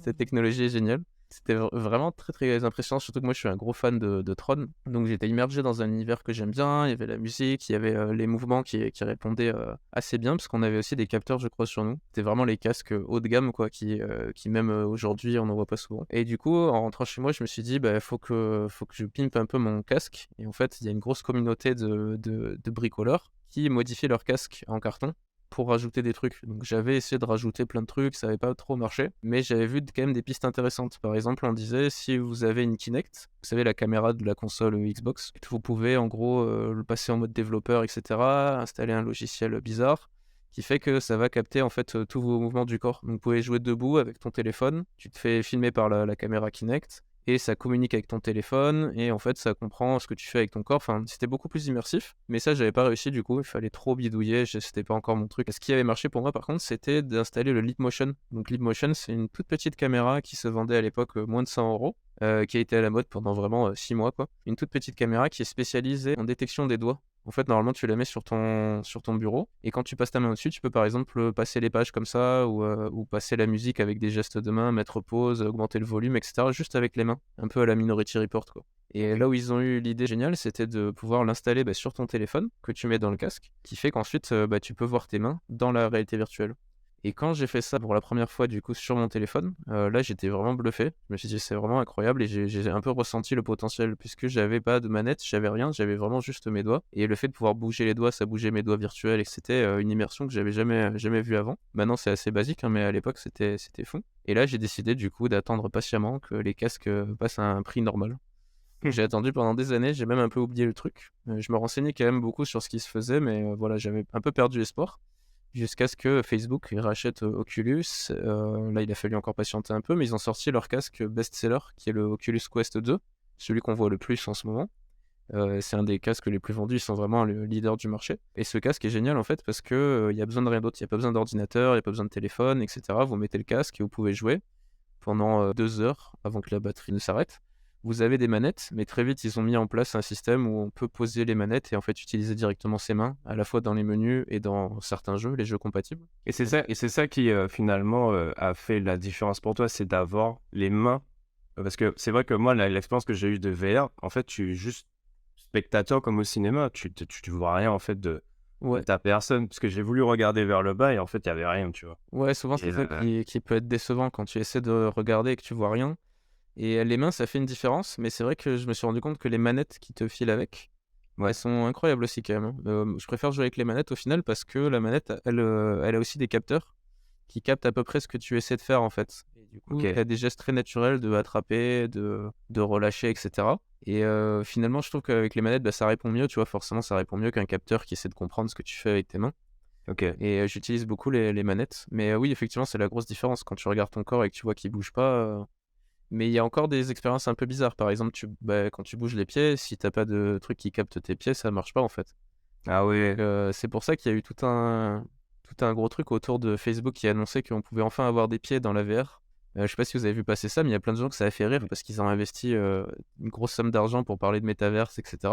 Et d'un coup, ils ont fait une annonce, on a enfin des pieds dans la VR. Et les gens qui connaissaient pas ce problème se sont dit, mais ils se foutent de notre gueule, quoi. Sur leur annonce, c'est que notre avatar, il a des pieds. Alors qu'en fait, pour les gens qui connaissent la VR, c'est un vrai problème depuis des années, en fait, de pas avoir de pieds, de pas pouvoir traquer tes pieds. Ouais. Disons qu'il y a un peu ce truc de ceux qui connaissent pas, qui vont interpréter les choses différemment. Mais du coup, voilà, je voulais juste vous raconter quelques expériences VR qui, moi, m'ont marqué et me font vraiment me demander pourquoi est-ce qu'on s'en sert pas plus. Et ensuite, bien sûr, vous expliquer pourquoi moi, je m'en sers pas plus, pourquoi je m'en sers pas énormément et pourquoi, d'après moi, il y a aussi des faux problèmes. L'expérience qui était vraiment géniale pour moi, ça a été les jeux un peu recommandés de base. Typiquement, il y a un jeu que tout le monde connaît dans le monde de la VR qui s'appelle Super Hot. Et l'idée, c'est que voilà, c'est un peu la Matrix, on se fait attaquer de toutes parts. Sauf que pour se défendre, en fait, on peut tout faire. On va attraper des balles et les renvoyer sur les méchants. On peut se battre, on peut leur lancer des objets, etc. Et en fait, c'est quand toi tu bouges que le temps s'écoule. Donc si tu arrêtes de bouger, le temps se ralentit ou se stoppe complètement. Et là, tu as vraiment le temps de réfléchir à la Matrix. Donc tu peux vraiment faire les mouvements à la Matrix, tu vois, me mettre de côté, attraper une balle, la renvoyer. Il y a un peu ce trop bien. délire-là, quoi. Mais en fait, c'est là où je me suis rendu compte que y a plein de trucs qu'on peut pas faire dans la vraie vie, que là, on peut faire et on est vraiment dedans. Par exemple, là, dans ce jeu-là, tu es téléporté tout le temps de droite à gauche. Tu arrêtes le temps, tu accélères le temps, etc. Tu peux le mettre en pause. Tu prends le temps de réfléchir alors que la situation est stressante, etc. Il y a plein de trucs comme ça qu'on peut pas faire dans la vraie vie. Ouais, c'est clair. Je pense que c'est ça que les gens réalisent pas trop sur la VR, c'est que ça fait vivre des trucs inédits. Typiquement, la téléportation, c'est un peu la facilité qu'ils ont trouvée pour pas te donner la gerbe, justement. Ton cerveau comprend très vite en fait que tu as le pouvoir de te téléporter. Donc heureusement, les jeux sont maintenant vérifiés comme ça pour qu'ils provoquent pas trop de problèmes. Même les jeux qui sont un peu speed, qui te font bouger, etc., donnent beaucoup moins la gerbe qu'avant en fait. La technologie a vraiment avancé très vite, mais moi j'ai l'impression que les gens sont restés un peu bloqués sur ce que la technologie a eu comme, disons, première impression. On a beaucoup vu de vidéos de gens aussi qui se cassent la gueule dans leur salon ou qui tapent de leur télé ou qui tapent dans des murs, des choses comme ça. Ça, normalement, c'est réglé par la plupart des casques parce que vous avez des systèmes où tu peux définir une limite et tu dis, je veux que quand je m'approche de cette limite, on me l'affiche, soit on me remet dans le monde normal, soit on m'affiche une grille pour me dire attention, etc. Donc, il y a quand même des protections qui ont été mises en place qui sont assez folles. On peut typiquement voir aussi si quelqu'un passe dans votre zone de jeu, il y a certains modes qui permettent en fait de voir la personne. Donc on voit la personne passer, on voit juste un dessin d'ailleurs de la personne, c'est assez bizarre comme truc. Mais au moins on sait voilà qu'elle est là. Bon par contre si elle arrive dans votre dos et que vous êtes en train de faire des gros mouvements, vous allez pas la voir et il se peut qu'elle se prenne des coups. Mais il y a quand même des évolutions majeures qui ont été un peu ignorées par les gens qui sont restés sur leur première impression. Mais au final, tu as pas vraiment de jeu où tu peux courir, en fait. Enfin, tu peux vraiment... par exemple, on peut un Crash Bandicoot qui est plateforme, voilà, ou un Call of Duty, un jeu où ton personnage avance en continu. Avec la VR, tu peux pas le faire, ça. Alors tu peux le faire, il y a des jeux qui ont trouvé un peu des astuces pour le faire. Typiquement il y avait un jeu de roller que je n'ai jamais essayé mais je voulais le prendre. Où en fait tu pédales sur place quoi, enfin tu fais des mouvements sur place et tu as cette impression de vitesse qui se crée et tu vas super vite en fait. Mais disons qu'ils ont beaucoup travaillé justement pour pas que tu aies la gerbe. Les autres jeux vont pas forcément prendre le risque ou pas prendre le temps de travailler, de développer des méthodes pour ça. Donc tu as beaucoup de jeux où ils trouvent des astuces pour que tu pas à bouger. Mais il y a des jeux en fait où tu peux bouger, heureusement, il y en a pas mal. Et il y a aussi des accessoires qui te permettent de faire ça. Donc l'accessoire que vous connaissez sûrement, c'est le OmniVR, c'est le truc qu'on voit dans Ready Player One. Enfin, c'est un peu cette idée du tapis roulant. Ouais, voilà. Donc là, tu achètes quand même un truc qui coûte plus cher que ton casque, qui prend de la place et qui te permet en fait de bouger chez toi. Ouais, voilà, donc il y a des solutions, quoi. Ok. Ouais, heureusement, il y a des solutions. Ouais. Et puis, tu as des gens qui trouvent des trucs un peu délirants. Typiquement, le tapis roulant. Le problème, c'est qu'il faut qu'il soit omnidirectionnel. Il faut que tu puisses tourner à 360 et courir dans un autre sens. Donc, un tapis roulant traditionnel ne marcherait pas. Donc, ils ont dû développer une solution maison. Et là, il y a plein d'innovations trop rigolotes. Par exemple, en fait, leur solution, ça a été de mettre des capteurs sur tes chaussures et de te filer des chaussures qui glissent. Et en fait, t'es dans un bol, en gros, avec des chaussures qui glissent. T'es accroché au niveau de la taille pour pas te casser la gueule. En fait, toi, tu cours dans tous les sens. En fait, t'es juste en train de glisser sur place. Et t'as l'impression Et je trouve ça génial, en fait, comme principe. Mais c'est fou quand même. J'ai vu aussi passer un accessoire pour te permettre de faire des galipettes, comme dans le film Assassin's Creed, tu vois, où le personnage est attaché, dans le film en tout cas, il est attaché à la taille et ça lui permet de faire des saltos, des Ouais, trucs comme ça. Je sais, Ça peut être pas mal. c'est les nouveaux trucs qui sont attendus. C'est un peu des exosquelettes qui te portent, en gros. Bah, ça va être très cher, hein, ça va être très compliqué de le faire rentrer chez les gens aussi. Mais où tu as vraiment la possibilité de tourner dans tous les sens. Mais moi, ce que j'aime bien, c'est les solutions un peu à l'arrache, quoi. Il y a des mecs, par exemple, ils pouvaient pas se payer le tapis dont je parlais, où tu glisses. Ils ont juste pris un tabouret, donc tu t'assois sur le tabouret, tu as les mêmes chaussures qui glissent. Et en fait, tu fais des tours sur toi-même, parce que tu peux tourner sur ton tabouret à 360. Et tu marches un peu sur le sol, tu glisses sur le sol, il faut un tapis, je crois. Il y a un tapis, des chaussures qui glissent et un tabouret. Et avec ça, ils te reproduisent un peu l'impression. Donc bien sûr, tu vas pas être aussi fatigué que si tu courais dans la vraie vie, mais tu as quand même une immersion qui est améliorée. Les gens se rendent pas compte à quel point c'est immersif. Quand tu vois un trailer sur internet pour un jeu ou pour une expérience VR, bah ça te paraît pas forcément joli, etc. Quand tu es dedans, c'est assez différent. Quand ça répond vraiment à tes mouvements, c'est une autre histoire. Donc moi, il y a un jeu que j'adore, un jeu d'escalade qui s'appelle Climb, qui est un des plus vendus. Tu escalades et puis tu vois, bon, ça fait pas aussi dur qu'une vraie séance d'escalade, mais à la fin, tu peux quand même avoir un peu mal au bras parce que tu es quand même en train de faire ça pendant toute la partie, tu es en train de bouger tes bras dans tous les sens. Tu as l'impression de hauteur qui est assez bien reproduite. Et bon, après, tu peux faire des trucs, bien sûr, que tu pourrais pas faire dans la vraie vie. Typiquement, tu peux sauter, lâcher ta prise, arriver 2 mètres plus haut. Tu peux faire des trucs dynamiques que pas tout le monde peut faire dans la vraie vie, quoi. Et la sensation de chute, tu l'as aussi ou pas? Pas trop. C'est un peu bizarre la sensation de chute au début, mais t'as pas l'impression que tu vas te casser la gueule, ou en tout cas, t'as quand même les pieds sur le sol, donc Même quand tu escalades et que tu peux pas tomber, du coup, c'est ça? si tu peux tomber. tu peux tomber, mais c'est vrai que tu ressens pas le vide, quoi. Tu ressens pas la chute, t'as pas peur comme Ok. si. En fait, tu sais quand même que t'es dans un jeu, donc. Mais ce qui est marrant, c'est du coup les développeurs qui vont essayer de trouver des trucs pour essayer d'enlever ces impressions ou de t'immerger encore plus. Typiquement, il y a un jeu qui est très connu qui s'appelle Echo, où en fait, ils se sont dit, toi, tu seras tout le temps dans l'espace, et en fait, tu auras des propulseurs à la Iron Man sur les mains, et en fait, tu vas te déplacer comme ça. Et en fait, le fait d'être en apaisanteur dans le jeu, toi, dans la vraie vie, t'es debout, tu oublies complètement que t'es debout dans la vraie vie. En fait, t'es tout le temps en train de regarder, t'es en train de faire des trucs et tout, et je sais pas, c'est une belle astuce, quoi, parce que grâce à ce scénario-là, bah, t'es vraiment immergé, et t'es là avec tes mains, tu fais les propulseurs à gauche et à droite, tu sais, tu gères un peu le. Bah, il y a vraiment des expériences assez folles. En fait, ce qu'il faut se dire, c'est qu'il y a plein de trucs que tu peux pas faire dans la vraie vie et que tu peux pas trop faire dans d'autres jeux que là tu peux faire. J'ai vu un jeu du coup où tu peux te dédoubler. L'idée, c'est que tu dois en fait gérer une sorte de système d'horlogerie géant. C'est une île en fait, une île horloge. Tu dois tout faire tourner, sauf que tu es tout seul au départ. Je dis au départ parce que tu vas pouvoir te dédoubler. Donc en fait, tu vas faire une version de toi qui va par exemple tourner une clé à molette. Tu te dédoubles et ensuite tu vas faire une version de toi qui va faire autre chose. Et en fait, tu es obligé de faire collaborer toutes les différentes versions de toi que tu as fait pour qu'au final, le jeu fonctionne et que l'horloge tourne. Ok. Donc en fait, tu as un peu cette idée assez folle de dire, bah, c'est comme un jeu multijoueur, mais c'est 500 versions de toi ou 50 versions de toi. Et tout le monde doit bien jouer pour que ça marche. Et du coup, des fois, tu dois éliminer des versions de toi et refaire la bonne action, l'enregistrer, etc.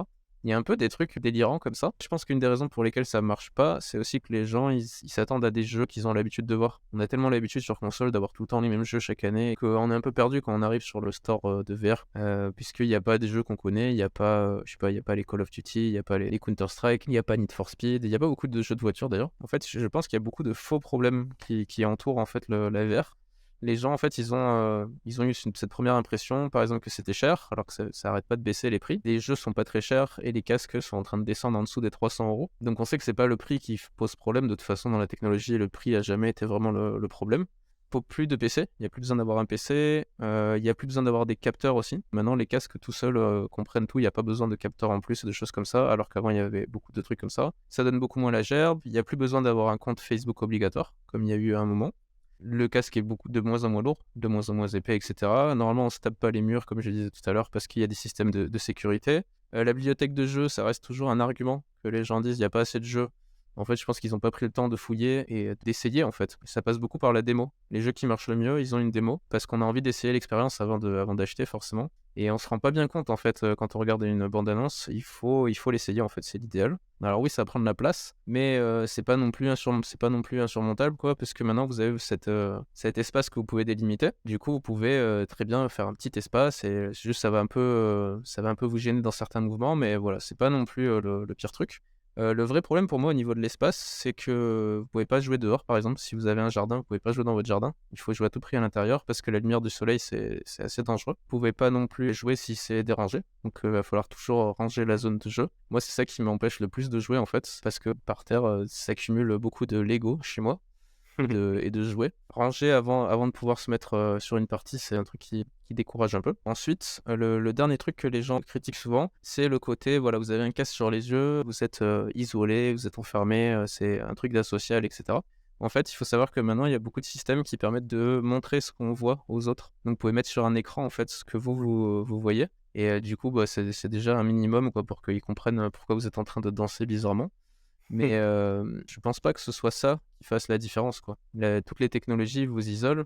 Et là, c'est juste les gens sont étonnés de cette idée qu'on rentre dans un autre monde et qu'on a un truc sur la tête qui nous permet pas de voir autour de nous. Je trouve pas que ce soit si isolant. Et au contraire, je pense que c'est même une isolation qui est sympa. C'est-à-dire que là, vous rentrez dans un univers pendant 2 heures maximum, du coup, comme on a dit. Vous lâchez votre téléphone, vous êtes vraiment dans une expérience à part entière, un peu comme un film en fait, comme un film de cinéma. Vous vous mettez dans votre truc et voilà. On peut jouer chez un multijoueur, on peut rencontrer des gens à l'autre bout du monde. Je pense que voilà, c'est un peu des faux problèmes qui sont avancés. Pour moi, les vrais problèmes, ça va être, par exemple, si vous avez un écartement des yeux qui est assez particulier, il se peut que vous ne trouviez pas de casque qui soit adapté à vos yeux. C'est un peu plus chiant quand vous avez des lunettes, vous avez la buée des fois qui peut être un peu relou, ou la transpiration dans le casque. La batterie, bon, moi je trouve que c'est plutôt bien que ça limite à 2 heures, de jeu. C'est dommage de ne pas pouvoir jouer dehors, je trouve. Et puis c'est dommage surtout pour eux que ce soit interdit aux enfants de moins de 13 ans. Parce que je pense que c'est une des grosses raisons pour lesquelles ça marche moins bien, les casques VR, c'est que c'est pas comme les autres consoles. C'est pas comme la Switch, on peut pas l'acheter pour soi et pour ses enfants. Là, c'est vraiment, vous savez que avant 13 ans, c'est pas possible parce que ça abîme leurs yeux. Du coup, je pense que c'est une raison de plus qui fait que c'est compliqué. En France, par exemple, la Switch, on en a vendu 7 millions, alors que MetaQuest, du coup, le leader du marché avec 80% des parts de marché de casques VR, eux, ils ont vendu 20 millions de casques, mais dans le monde. Donc la différence est assez énorme. Si on compare à PlayStation, ils ont vendu 32 millions de PS5, alors que la PS5, elle est réputée pour pas être très facile à trouver. Ils ont vendu 120 millions de PS4. Donc par rapport au marché des consoles, ils sont encore assez loin de s'imposer. Et ne parlons pas du marché des smartphones, parce que c'était un peu une idée au moment de passer par les smartphones. Par exemple, Google, ils ont failli faire un téléphone où on pouvait tout voir en VR, tout faire en VR. Ils ont abandonné le projet malheureusement. Mais disons que voilà, il y a plein de gens qui s'y intéressent. On nous parle beaucoup de métaverse, mais il y a toujours ce souci-là, quoi. Pourquoi pas le métaverse, mais est-ce que vous vous rendez compte que personne n'utilise la VR? Et même la réalité augmentée, elle n'est pas non plus très utilisée, voilà. Donc je sais pas, je voulais avoir votre avis là-dessus. Donc maintenant, la question qu'on peut se poser maintenant, c'est est-ce que le marché, il a déjà tranché en fait? Est-ce que la VR c'est déjà annulé ou est-ce qu'il y a encore une chance? Est-ce que c'est un marché de niche ou est-ce que c'est réservé aux gamers? Est-ce que ça va prendre dans le monde du travail, etc. On ne sait pas encore. C'est vrai que c'est encore beaucoup aussi cette image de trucs de gamer, alors qu'il y a plein d'autres expériences intéressantes à faire dessus. Du tourisme, par exemple. Moi, j'ai fait beaucoup de Google Maps en VR, de visiter des endroits comme ça en VR. Mais du coup, c'est vrai qu'on en parle de plus en plus de la VR. En fait, ça a un peu un regain d'intérêt depuis, pas depuis le métaverse, mais depuis qu'on parle d'IA. Il y a beaucoup de gens qui s'en servent directement pour faire des nouvelles expériences. C'est vrai qu'avec le Web3, on en parlait déjà beaucoup. Bon, c'est vrai que le métaverse, il a forcé tout le monde à s'y intéresser. Donc ça, c'est un peu le positif. Mais voilà, on ne sait pas trop où ça va. Le Covid, ça a donné un bon coup de boost aux ventes. Il y avait beaucoup de gens qui ont décidé, comme ils étaient confinés, de s'échapper en VR. Moi, c'était mon cas. En tout cas, j'ai acheté pile au moment où c'était le confinement. Il y a des jeux aussi qui commencent à être compatibles avec d'autres systèmes. Typiquement, il y a un jeu mythique, VR Chat, qui permet de faire de la fête en VR, de rencontrer des gens, etc. Il n'y a vraiment pas de jeu, quoi. C'est vraiment pour rencontrer des gens. Et en fait, lui devient compatible avec Android, iOS, et peut-être il sera compatible aussi sur desktop. Il y aura un peu des fonctionnalités de crossplay, et ça, c'est intéressant parce que ça peut ramener des gens dans la VR potentiellement. En tout cas, le truc qui est très attendu par les gens qui sont fans de VR comme moi, c'est de voir ce que va faire Apple. Parce que qu'on aime Apple ou pas, ça fait des années en fait qu'on nous promet un casque de réalité virtuelle ou réalité augmentée Apple. Ça fait plus de 10 ans en fait qu'on voit des articles passer dessus. Mais normalement, c'est bien cette année qu'il devrait sortir. Donc on va voir si c'est vrai ou pas. Ils ont un peu cette puissance de pouvoir faire accepter une techno. Et c'est ce qu'ils ont fait avec la tablette. C'est ce qu'ils ont fait avec la smartwatch. Il y a plein de gens qui avaient essayé avant, mais voilà, ça collait pas. Eux, ils ont cette puissance-là. Je pense que peu importe ce qu'ils font, ça va marcher. Donc ça, c'est le premier espoir. C'est Apple. Qu'est-ce qu'ils vont faire, comment ils vont le faire, à quel prix, etc. Et l'autre espoir, c'est la communauté de fans, du coup, qui, eux, sont intéressés par le bricolage, en fait. Il y a des gens qui commencent à bricoler des accessoires pour rendre la VR encore plus immersive à des prix ridicules par rapport à des vraies entreprises. Il y a un garçon qui a créé un gant. C'est un garçon sur TikTok, en gros, qui me donnait son tuto comment créer un gant pour ressentir les objets dans la VR pour moins de 25$, alors que les gants équivalents sont dans les 400-500€, quoi. Donc il y a beaucoup de bidouilles, etc., qui, je pense, vont aider aussi à faire avancer pas mal les choses. Pour ceux qui n'ont jamais testé la VR, on se retrouve de l'autre côté du miroir. Stylé. Mais j'avoue que la VR, je pense que tant que tu n'auras pas toutes les sensations du réel, ça sera très compliqué de vouloir y aller. C'est un peu ce que je me dis. Au final, si tu as la sensation de l'air sur ta peau, vraiment la sensation d'être immergé totalement, là, ça va vraiment partir et décoller comme Ready Player One, finalement. Mais tu as le manga Sport, vous avez vu online, où là, ils mettent juste une puce et tu juste, ta conscience est mise de l'autre côté, quoi.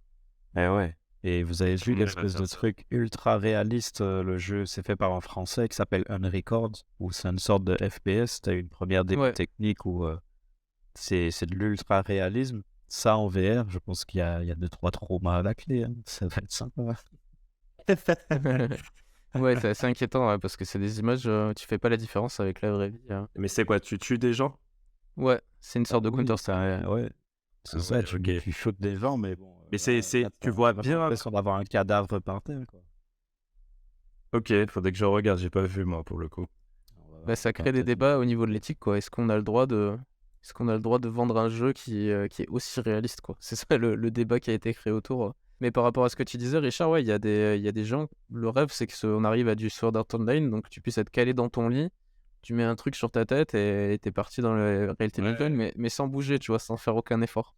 C'est ça. Je comprends un peu le délire, mais c'est vrai que moi j'aime bien ce côté où il faut bouger, il faut être debout, il faut de la place. Je trouve que c'est ça qui rend le truc encore plus immersif. Mais effectivement, il y a des technos de malades. Là, je regardais hier, il y a une veste qui a été créée qui te permet par exemple de ressentir la pluie, justement. En fait, tu mets la veste, à la fois ça capte tes mouvements et à la fois ça te permet de ressentir chaleur, douleur.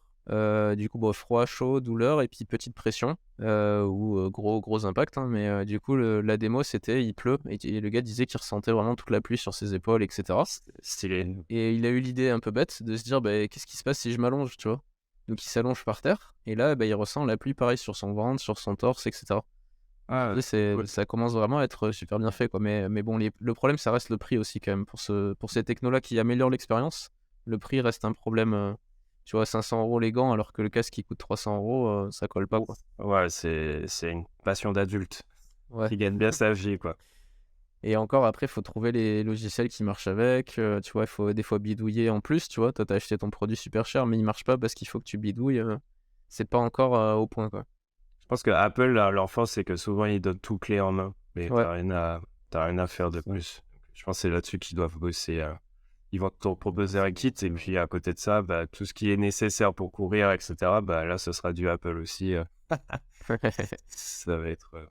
Mais c'est intéressant parce qu'effectivement, c'est un domaine que je perçois pas, en fait, finalement. Je sais que l'industrie du porno l'utilise beaucoup maintenant. Il y a pour la formation en ligne aussi. Quand tu veux la mécanique, ça fonctionne très bien, la pâtisserie, la cuisine. Donc, du coup, avec le casque VR, tu as un tuteur qui te montre comment ça fonctionne et tu apprends vraiment en live, quoi. Ouais. Ça, je trouve ça plutôt cool comme application. So let's rock into the recommendation section of the podcast. Alors, pour finir, moi, je vous fais une petite recommandation. C'est Love, Death, Robots. C'est disponible sur Netflix. C'est une série. Et en particulier, si vous pouvez regarder, je crois que c'est la première saison, il y a l'épisode qui s'appelle Zima. Zima ou Zima Blue. C'est un des plus bels objets audiovisuels que j'ai pu trouver au cours de ma vie. Et pour moi, c'est quelque chose qui devrait être limite vu à l'école. Ça devrait être obligatoire. Donc, vous pourrez le voir. Franchement, c'est un petit bijou de court-métrage. J'avoue. Ouais. Et moi, en recommandation, je vous conseille le manga Akira, voilà, qui est un must-see. C'est un classique. Et je me rends compte qu'il y a quand même beaucoup de personnes qui l'ont pas vu, donc je vous invite vraiment à le regarder. Il est très très bien. Et aussi Ghost in the Shell, tant qu'à faire. Tant qu'à faire. Je crois que c'est l'anniversaire d'Akira, là, je crois. J'ai entendu un truc comme ça. Moi, du coup, je voulais vous recommander au départ la série Enragé Netflix. Enragé, pardon, sur Netflix. Je pensais que personne l'avait vu, mais en fait, tout le monde connaît. Mais bon, je vous conseille ça. Et au final, le dernier truc que je suis allé voir qui était cool, c'était le nouveau Gardien de la Galaxie, qui pour le coup est une super conclusion pour l'histoire des gardiens, et qui est en fait à peu près au niveau du premier, quoi. Alors que le 2 était assez décevant pour beaucoup de gens, le 3 il est vraiment cool. Et voilà, très, très belle conclusion pour cet univers qu'on aime bien. Un peu déçu par les musiques par contre. Ok. Je m'attendais un peu à mieux au niveau des musiques, mais voilà, très, très sympa en tout cas. Ah bah tu vois, je savais même pas qu'il était sorti. Je vais aller regarder ça. Ouais, et fin du mois, là, il y a Spider-Man, Spider-Verse, le 2. Ok. Bon, bah, je vais peut-être faire tout d'un coup. Faut enchaîner là. Black Mirror, ouais, la saison 5, Ouais. c'est ça? Saison 6, Black Mirror, qui sort en juin. Là, on a du pain sur la planche, là. Comme on dit, Netflix va pas se regarder tout seul. Yes. Alright. Ouais, en tout cas, c'était bien pour les gars. Ouais, j'ai bien Ouais. kiffé, les gars. Prenez bien soin de vous. Ciao l'équipe, ciao tout le monde. Prenez soin de vous, prenez soin de vos À la proches. prochaine. Gros bisous. Bon, merci à tout le monde et n'oubliez pas de nous mettre des commentaires sur Spotify ou sur YouTube et on se retrouve bientôt. On Salut. se retrouve bientôt. Ciao, ciao. Salut. Salut. Peace, les gars. Yeah, gang, gang.